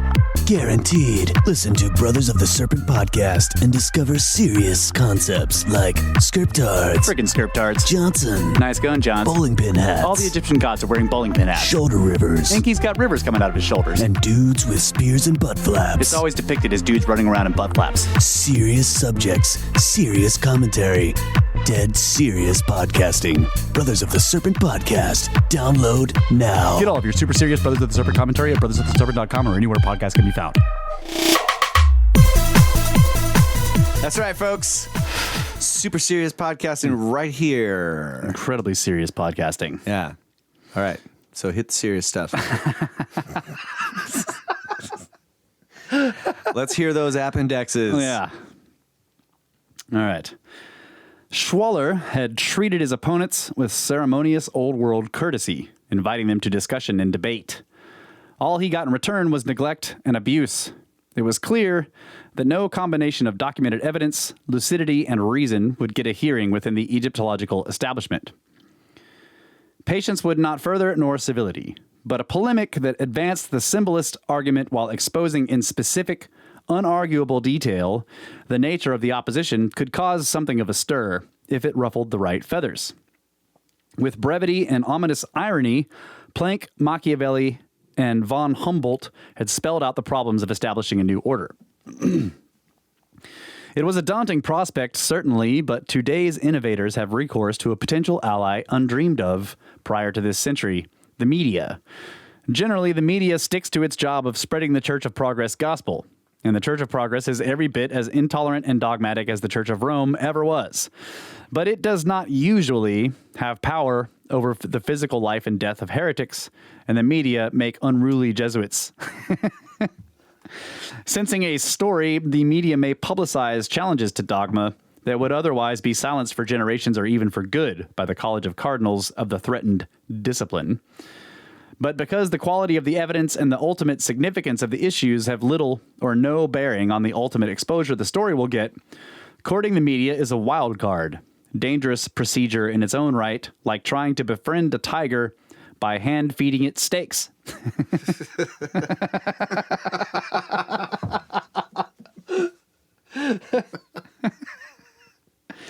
And yet, dangerous indeed. Yeah. And yet, if the gods are smiling and the stars are right, it is sometimes possible to smoke the incumbents out of their ivory towers and provoke the desired confrontation, or put another way, to execute an end run around the establishment. In retrospect, my chosen strategy was only marginally successful. Predictably, Serpent in the Sky was completely ignored by academic Egyptological journals, but mainstream reviews were not abundant either. A few editors reported back to me that the book had aroused the interest of a reviewer, but it had then been sent on for a second opinion to a local quote-unquote expert, Egyptologist or archaeologist, who had invariably advised against reviewing it. I hadn't considered that possibility, but it's certainly a less incendiary approach would have been equally unwelcome. Yeah, because the media doesn't want the scientific community coming down on them either. Right. And we've seen that today. Yeah. You know, they have to peddle whatever the standard model is, because if they deviate from it, then the scientific community comes down on them, and then the entire media organization is tagged as, you know, tabloid or unscientific. Yeah, that's right. You're right. Atlantis hunting fairy tale tellers or whatever. I don't know. Yeah, looking for spacemen. Not quite as eloquent as at slamming these people as Graham Hancock and John Anthony West. That's right.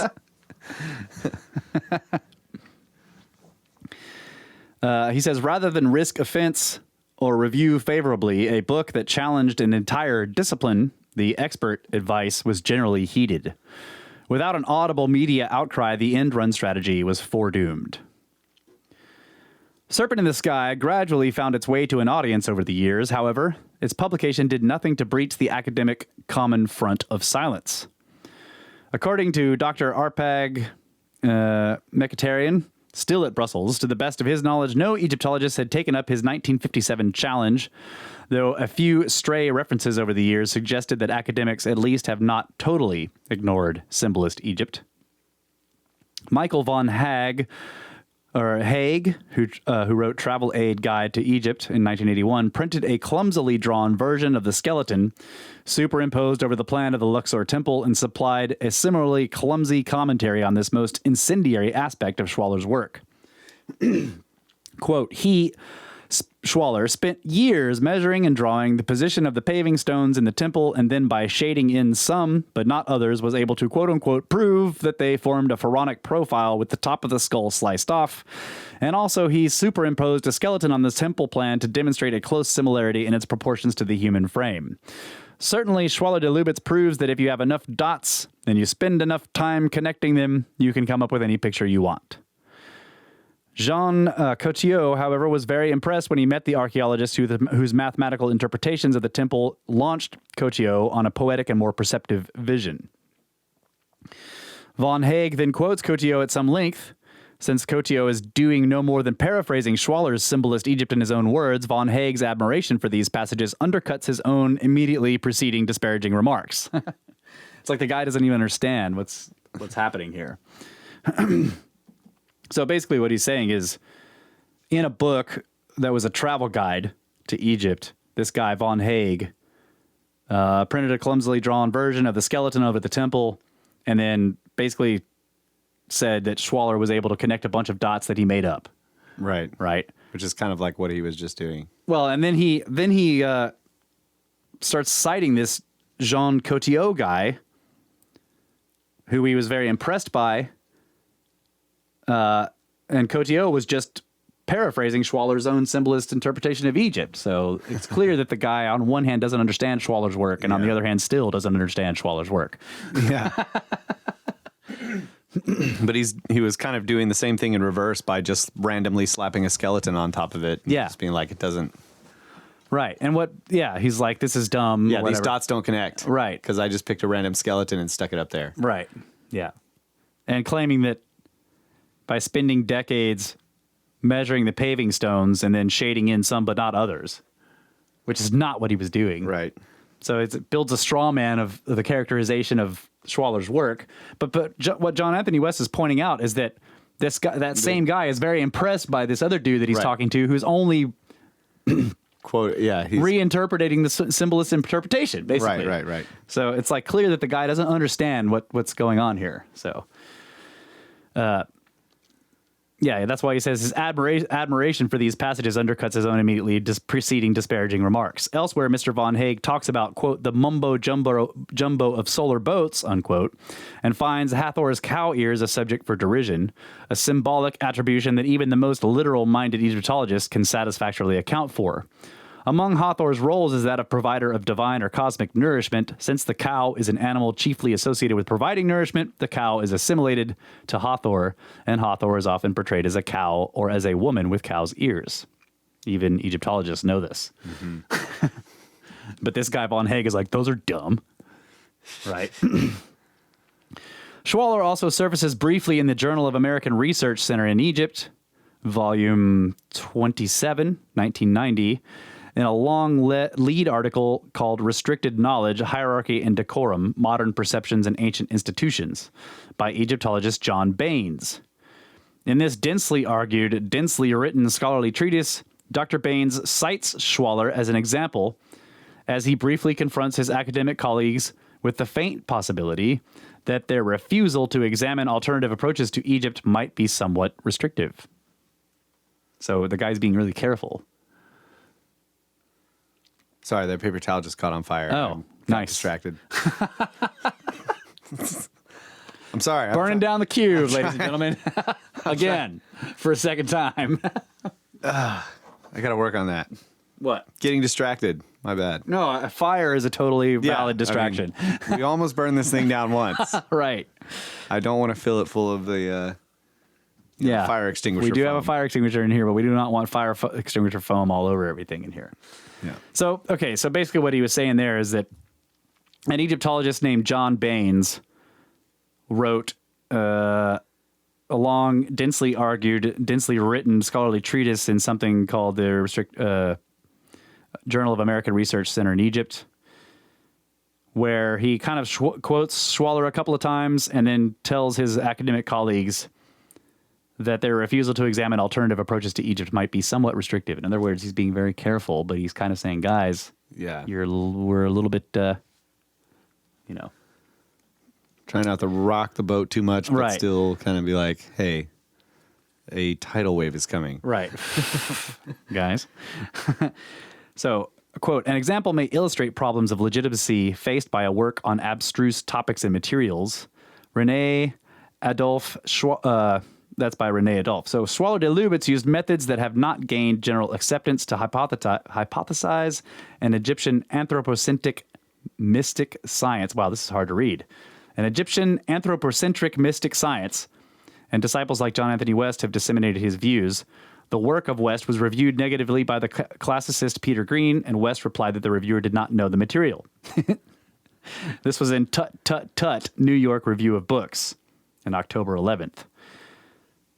So he's quoting more people talking about Schwaller here. Yeah, so Green responded by saying that nothing in the Egyptian text he knew fitted with the views of Schwaller de Lubitz. This is true, but it does not answer the question. Egyptologists did not enter this fray, but Schwaller de Lubitz knew more about the Egyptian temple than either his disciple or his critic. I agree with Green with being suspicious of Schwaller de Lubitz's method, but the only possible reason a priori for this suspicion is that Schwaller's strategy of imposing images on ground plans can prove almost anything. So he's quoting there from the arguments people are making about this. Yeah. So he says, Baines does not elaborate further upon Schwaller, and it is, of course, absolutely true that Schwaller knew more about the Egyptian temple than I do. It is also true that Schwaller knew more about the Egyptian temple than Baines does. But I know more about Schwaller de Lubitz than Baines does. So I also know that the superimposition of the skeleton on the temple is just one result of Schwaller's method and not the method itself. Right. And readers who have read this book up to this point also know that. If Baines had read me or Schwaller with attention, he would know that as well. So that's what the guy was talking about. He didn't actually superimpose the skeleton on there. He was pointing it out. Right. that was his methodology. And Yeah, he was trying to say that this is and that's not. It was a he result. measured all these stones, he colored some of it in, and then he stuck a skeleton on top of it. Right. Okay. I got it. Yeah. So John Anthony West says Schwaller's method was to measure accurately. From the measurements, he derived the geometry and the proportions of the temple. The geometry and the proportions proved incontrovertibly the existence of a mystical mathematical science based upon a profound knowledge of cosmic principles and functions. Yeah. Which he says are the neiters or gods. These are principles of the cosmos and functions of the cosmos, not gods as we think of them. Right. I love that. Yeah. It was this science that ultimately informed Schwaller's reinterpretation of the totality of Egyptian civilization. The correctness or otherwise of the skeleton/temple demonstration is not central to the hypothesis, nor is it the basis of his method. Even if it is wrong, it does not affect the overall validity of the symbolist interpretation. If, as a responsible scholar, Baines wants to retain his suspicions of Schwaller's method, then he should begin with refutations of the proportions and geometry, and no one argues with the accuracy of the measurements. So he should, that was parenthetical. No one argues with the accuracy of the measurements. So he should begin with the refutations of the proportions, the geometry of the temple, and or provide alternative explanations for the geometry and proportions that would retain intact his belief in an ancient Egypt devoid of real science or philosophy. Yes. For example, he might start with the central triple chamber at the southernmost end of Luxor Temple and show that it is not really proportioned 8 to 9, the proportions of the first note of the musical scale, or alternatively, that somehow these proportions are an accident resulting from the similarly meaningless and accidental geometric play responsible for the rest of the chamber. Following that, he might, after this decent lapse of 4 decades, perhaps take up that gauntlet originally thrown down by Mkhitaryan and disprove those assertions that, according to Mkhitaryan, are drawn from, quote, precise and objective evidence, unquote. Or perhaps he should rethink the basis of his suspicions. Yeah. The rest of Dr. Baines' article suggests rethinking is unlikely. His theme is, first, the putative existence of ancient Egyptian restricted or secret knowledge, and second, the motivation for it. Referencing extensive Egyptological sources and many Egyptian texts referring to such knowledge, Baines concludes secret knowledge must have existed. As for motivation, he concludes that initiation into secret knowledge conferred prestige upon the pharaoh or priest made privy to it, and that was the sole reason for keeping it secret. There is no Egyptian text suggesting such a motivation. The texts make it clear that to the Egyptians, secret knowledge was a matter of profound importance. Rather than entertain the possibility that perhaps the Egyptians had some good reason for keeping knowledge secret, Baines concludes it must have been a kind of ritualized egotism. So while it is refreshing to see Schwaller's name pop up in an academic Egyptological journal, it is unlikely that the reference will impel Dr. Baines' even more dismissive colleagues to start reading Schwaller to see what they've missed. Within academia, the common front of silence holds. Are the symbolists, then, classic examples of Machiavelli's unarmed prophets and destined to fail? Or, at some belated point, does the Planckian process finally start to apply? The one funeral at a time. Die off, right. There are now, suddenly and unexpectedly, some reasons for hope, though the obstacles remain formidable. Establishing a new symbolist order involves difficulties over and above those confronting innovation in other disciplines. Max Planck was not thinking of Egyptology when he made his famous observation. No, he was thinking of physics, which is one of the best sciences for being able to move forward and change theories. Really. Yeah. In my opinion, I think that physicists are better at this than any other science. And Max Planck is like, no, it's still one funeral at a time. Right. A tacit territorial agreement prevails throughout all of academia. Biochemists steer clear of sociology. Shakespearean scholars do not disparage radio astronomy. It is taken for granted that each discipline, scientific, scholarly, or humanistic, has its own valid self-policing system and that academic credentials ensure expertise in a given field. With its jealous monopoly on the impenetrable hieroglyphs, its closed ranks, restricted membership, landlocked philosophical vistas, empty coffers, and its lack of impact upon virtually every other academic, scientific, or humanistic field, Egyptology has prepared a near impregnable strategic position for itself, an academic Switzerland, but without chocolate, cuckoo clocks, scenery, or ski slopes, and cannily concealing its banks. Not only is it indescribably boring and difficult to attack, but who would want to? But if Swiss financiers suddenly decided to jam the world's banking system, Swiss neutrality and impregnability might suddenly be at risk. That is partially analogous to the situation of Egyptology. The gold is there, but its existence is denied, and no one is allowed to inspect the vaults except those whose credentials make them privy to the conspiracy and guarantee their silence. To date, only a handful of astute but powerless outsiders have recognized that the situation poses real danger, but it's not easy to generate a widespread awareness or appreciation of that danger. If you think of Egyptologists at all, the chances are you conjure up a bunch of harmless pedants supervising remote desert digs or sequestered away in libraries up to their elbows in old papyrus. You do not think of them as sinister or dangerous. The Illuminati responsible for the hydrogen bomb, nerve gas, and Agent Orange are dangerous. If you reflect upon it, you see that the advanced beings who have given us striped toothpastes and disposable diapers are also dangerous, but not Egyptologists. Possibly they are the most dangerous of all, because false ideas are dangerous. At any rate, some false ideas are dangerous. Belief in the flat earth never hurt anyone, though it made navigation problematic.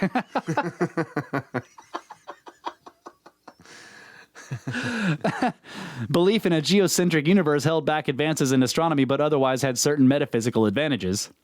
Academic Egyptology is dangerous because it maintains, in spite of Schwaller de Lubis's documented scholarly evidence, and the obvious evidence of our own eyes and hearts when we go there, that the race responsible for the pyramids and the temples of Karnak and Luxor were less advanced than ourselves. As long as academic Egyptology prevails, children will be brought up with a totally distorted view of our human past and, by extension, of our human present. And millions of tourists will continue to visit Egypt each year and have the experience of a lifetime vitiated and subverted by a banal explanation that ascribes the greatest art and architecture in the world to superstitious primitives. Golly. So the fabulous metaphysical gold of Egypt remains hidden, its existence stridently denied. For Orthodox Egyptology is really little more than a covert operation within the Church of Progress. Its unspoken agenda is to maintain the faith, not to study or debate the truth about ancient Egypt. What might happen if the gold of Egypt were ever to become common knowledge? It's hard to say exactly. But it's just possible that there would be a public outcry to substitute it for the counterfeit coinage of the Church of Progress. Though this has been the benchmark standard for 3 centuries, it never brought anything much beyond Wonder Bread and circuses. Today, it no longer even buys time. But the practical question remains, can this knowledge be made common? Can people be induced to care? If, between them, Planck, von Humboldt, and Machiavelli had summed up the situation in its entirety, the prospects would not be bright. But there are other factors that can now be brought into play. As Victor Hugo remarked, there is one thing more powerful than all the armies in the world, and that is an idea whose time has come. Over and above the cautionary lessons of Planck, Machiavelli, and von Humboldt, there is that mysterious and overriding zeitgeist. A cycle ends, a new one begins, and no one can really say what brings down the old, what initiates the new, or what it is that determines when an idea's time has come.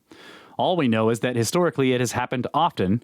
There is every reason to believe it will happen again, indeed that it is already happening. But what will be Egypt's role? Under any circumstances, symbolists' Egypt on Schwaller's own level is for the few, like astrophysics or advanced mathematics or any other highly specialized discipline. At the appreciation level, it is accessible to many more, but it is still not a subject with mass appeal. But the proven and prodigious antiquity of the Great Sphinx of Giza is a subject everyone seems to respond to. The geological evidence is so clear-cut that it can be satisfactorily explained for a mass readership. Though very complicated and sophisticated science will be needed to put dates on the Sphinx and carry the various elements of the theory forward, the significance of an older Sphinx can be made obvious to everyone. The media responds to the theory so far as proof of its appeal. Something about the notion of a provable lost civilization seems to strike a deep chord within the human psyche, almost as though it were a distant memory. The academic common front of silence cannot shut out the Sphinx theory from public consciousness. For the time being, it can keep symbolist Egypt out of the universities, but even the universities are ultimately responsive to public pressure. In the late 20th century, as the Church of Progress loses its grip, an alternative medicine, alternative psychology, and even alternative technology can take root and flourish outside and largely independent of the mainstream and without much connection to the educational establishment. In medicine, public demand and the testimony of thousands of patients healed by alternative practice has forced doctors to reconsider their positions. But even as the battle was underway, alternative practitioners could earn livings from their knowledge as long as they weren't witch hunted out of business. No establishment affiliations were needed in order to learn or practice. The same applies to alternative psychology or technology, but an alternative Egyptology is less easily managed. Almost no one can earn a living from it. Serious research is difficult to accomplish on a spare time basis, and research requires access to the few major Egyptological libraries scattered around the world. In Egypt itself, excavation and all work on or in the pyramids, temples, and tombs is controlled by the Egyptian antiquities organizations. No one without academic credentials can expect to obtain permission to carry out original work. Infiltration from within is also peculiarly difficult. At least a few people I know personally have set out to acquire degrees in Egyptology, hoping to devote themselves full-time to Egypt and ultimately to legitimize the symbolist interpretation. So far, none have been able to stick out the boredom or dutifully parrot the party line for the years necessary to get the diploma, knowing better from the onset. Oh my gosh, that's crazy. Yeah. Because I thought of that same thing. Like, how come that hasn't happened? Just say what they want you to say, and then when you get out there and you're finally respected, you just can't do it. Yeah, it's just, when you know from the outset, you can't. So how did Zahi Hawass and Mark Leonard do this? I don't know. Also, yeah, full disclosure, I have joined the ARE, so now I'm like, I pay. Oh, you can't talk about it? Well, no, I'm now funding this stuff myself with my own dues money. You freaking chill. Get out of my cube. Yeah, so when we went to that conference, I joined up. They were there, and I was like, I'll join. I want access to the readings and stuff, and I also have questions. I told them, I was like, I have questions. They were very nice people, and I'm sure that, but I'm now, full disclosure, I am apparently funding people like Zahi Hawass in Egypt. Great. It seems unlikely that did the Watcher's like, so did I! Come on! He's saying some good stuff here, but I can't pay attention to it while I'm reading. Me either. Standard modelists are egotistical, shallow, intellectually, and emotionally, so their best guess is egotistical and emotionally and intellectually shallow. That's very good. Okay. It seems unlikely that symbolist Egypt will ever establish itself from within its own ranks, but pressure from outside Egyptology, but within academia, could force a change. Academics with an interest but no personal stake in the matter must sooner or later realize that the support of highly qualified geologists of a fundamentally geological theory must override either the clamor or the silence of the Egyptological/archaeological establishment. At some point, they must express those views. Though the antiquity of the Sphinx does not itself prove the validity of the symbolist interpretation, it opens the door to it in a way that no amount of carefully documented evidence can.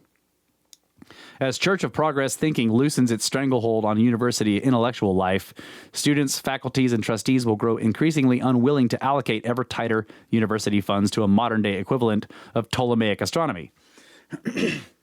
And I kind of agree with this in a sense. This is happening to the Clovis First thing, which was also set in freaking stone for like 100 years, but it's falling apart under... Yep, but the textbooks haven't changed. And there are still people who argue against, the Saruti Macedon State and all that stuff but it's happening. Right, it is happening. Yes. Yeah.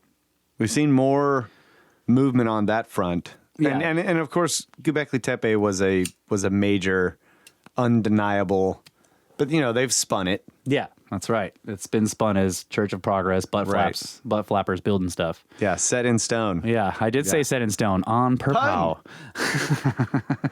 I got to stop saying no pun intended because it's always intended. Yeah. All right. Here we're at the end here. Last stretch. Church of Progress dogma insists civilization goes in a straight line from cavemen to our advanced selves. The antiquity of the Sphinx invalidates that conceit in a single stroke. Whoever carved the Sphinx and built the incredible temples alongside, with carefully fitted 200-ton blocks of stone, were not hunter-gatherers. Everything we have been taught to believe about our distant human past must be rethought. Progress itself is a matter of perspective. The maggot sees its world as a boundless field of seething, purposeful activity. The falcon flying above just sees a dead horse.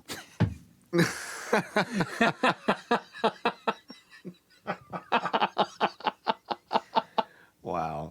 That's... Let's hear that one again. Progress itself is a matter of perspective. The maggot sees its world as a boundless field of seething, purposeful activity. The falcon flying above just sees a dead horse. God. This guy's so good with his analogies. Who knows what a return to the gold standard of ancient Egypt and some appropriately modern coinage might bring. Yeah.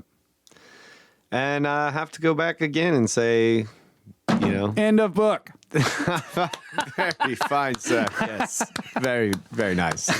I have to get that drop phone. End of book. He just called skerptards maggots. Maggots! Yeah, that's right. That's right, Watcher. Mm-hmm. We're going to have to use that. We're going to have to remember that. Also, it encodes the whole beating a dead horse thing. Like, all of that's built into that simple... Yes. Yeah, the skerptards are the maggots, and there's the whole beating the dead horse. Yeah. All the falcon sees is a freaking dead horse. Yep. Yeah, so, I mean... Going back to the cynical aspect, I mean, you can totally get, why he's cynical. Yeah. I get it. Yeah. So I am too. When I hear stuff like this, like if it's some type of discovery or some new thing, and then I hear the skerptard spinning it, I'm just like, yeah. Here we go again. Yeah. Is what I always think. Yep. Or, of course, that's another one that comes up. And so the prospect of discovering something is like, no, it's never going to happen. At first, getting into all this stuff, I'd be like, oh, it could, this information could, no. Yeah, no. No, it won't. Hiawatha? No. Right. Not going to change anything. Yeah. I mean, it is all changing things, but not their narrative. Yeah, that's right. But, so... Like Randall says, we're like one thing you hope for is that one of these... Like what I hope for, really, is that someone unconnected with... Or at least... Or maybe somebody that's not embedded into the... That's not a skerptard, discovers one of these lost caches of ancient knowledge. That would just, just like uncover Please, it God. for the world in a legitimate way. That is what you hope for, and if something like that. But this is also why we're doing this podcast, because crap like this is happening, right? Yeah. So we reach out to you guys, all the listeners, with everything we think about this. And in our own way, and with all of you, we're working on cracking this problem of this, Church of Progress wall of silence. Yeah. 2 hours a week, we are in here breaking the wall of silence by talking nonstop. With some jokes. Some jokes. A few. Lots of puns. And that's it. Yeah. Sky Snakes, ladies and gentlemen. Get the book. So, yeah. When we get... we do interviews or Swapcasts and stuff, kind of pushes back the listener communications and other things. Yeah. So it's like I've noticed that the beginnings of the shows are getting longer and longer. Yeah. As more people communicate and we have more interaction, which is great. We had a comment recently about, who was the guy? He's like I'm like halfway through my workout before the actual subject matter comes in. So he wants us to put timestamps. He said 80%. 80% through He's his 80% done with his workout. By the time so he wants us to put timestamps in there so that you know where the actual show begins. No, guy. Yeah. The show begins right when the show begins. Right. So I would say if you want to, I'm just right. messing The with show you. starts at the beginning of the show, guy. It's a joke. But I totally get that. That's my point. I get it. But yeah. So a good bet is to skip, if you want to try to skip that stuff for your workout and get to the main topic immediately, just go to the first 30 minutes where we take the first break. Generally after the first break is when we kind of start the main topic of the show. We've done an hour of we have, not but getting into in the topic general, before. I would say it's the first 30 minutes, right? In general, I Yeah. agree. Yeah. So but the watcher had the best solution. Work out longer. That's what he said as soon as I read that comment. Snake Bros helping you get swole, bro.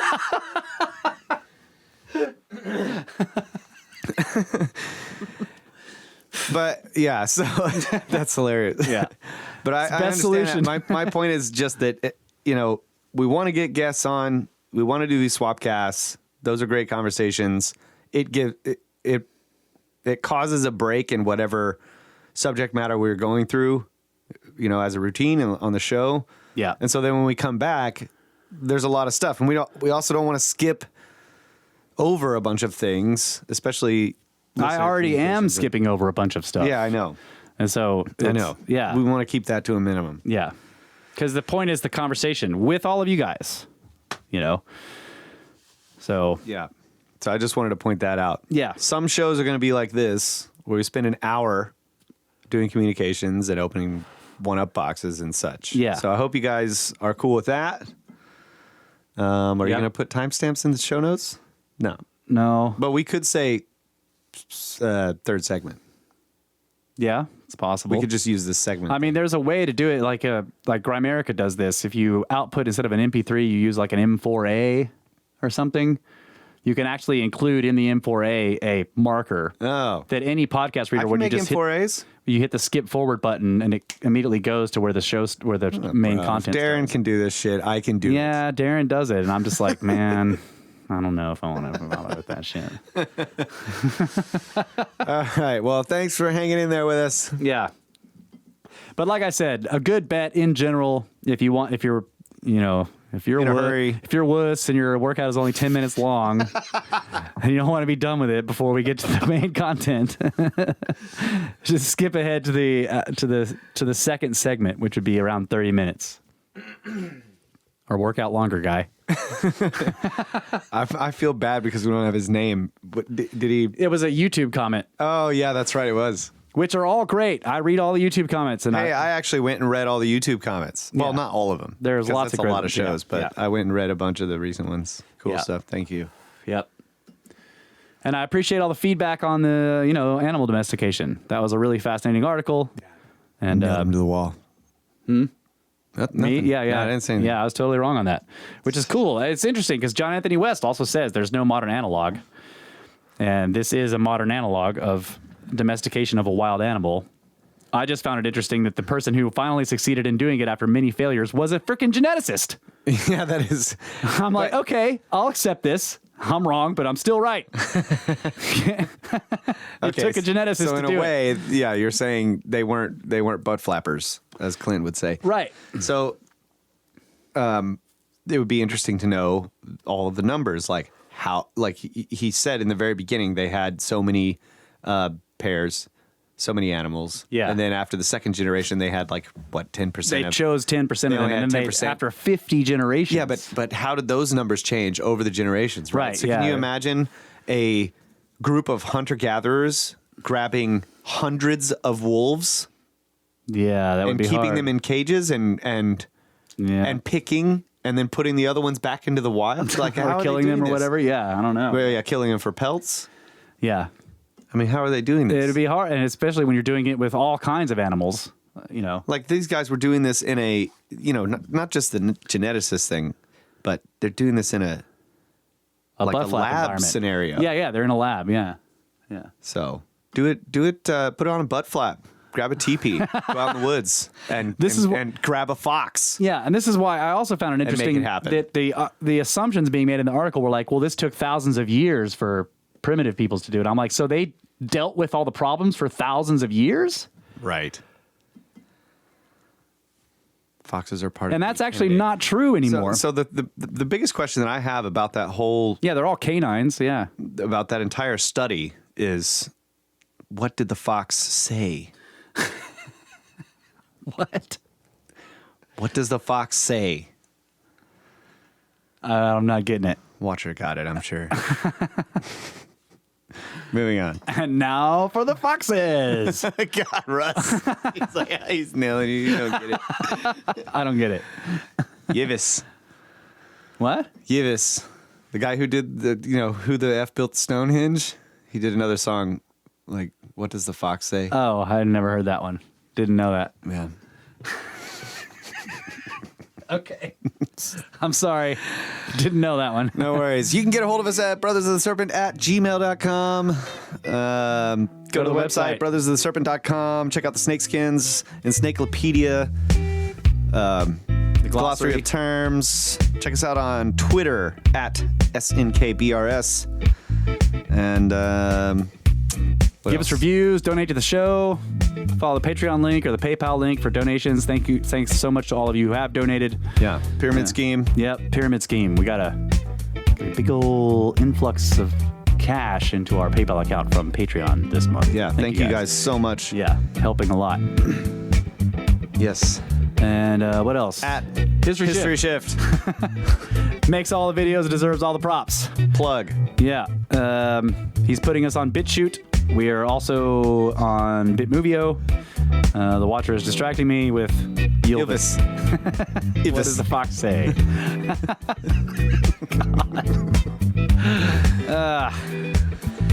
Thanks to Henry Hablack. Yes. Follow him at HHablack on Instagram. Also, hermetica.bigcartel.com is his website. Make sure to wear your Snake Bros swag whenever you go out, because you just never know when you might run into someone in another Taos. fellow serpent. Yeah. You can meet some hipsters. Make sure you buy that low V Snake Bros swag. Also, Pod Doodles. Follow this guy on Twitter and on YouTube. He makes doodles while listening to podcasts and using the audio. So he makes some of ours. He's recently been doing the Rabbit Hole episode. So yeah. Also check out Grimerica, Mike and Maurice's Mind Escape. Yep. Cosmographia with Randall Carlson. Yep. That's also us.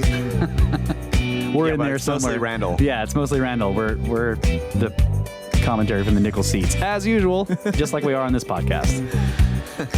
Thanks a lot, everybody. Thank you guys so much. Good night, Adamu. Get back to work. Where did the row go? Oh, where did the row go? Thanks, Watcher. I was trying to rattle off a bunch of them. Yeah, where did the row go is good. Anyways, love you. Always have. Always will. Always will.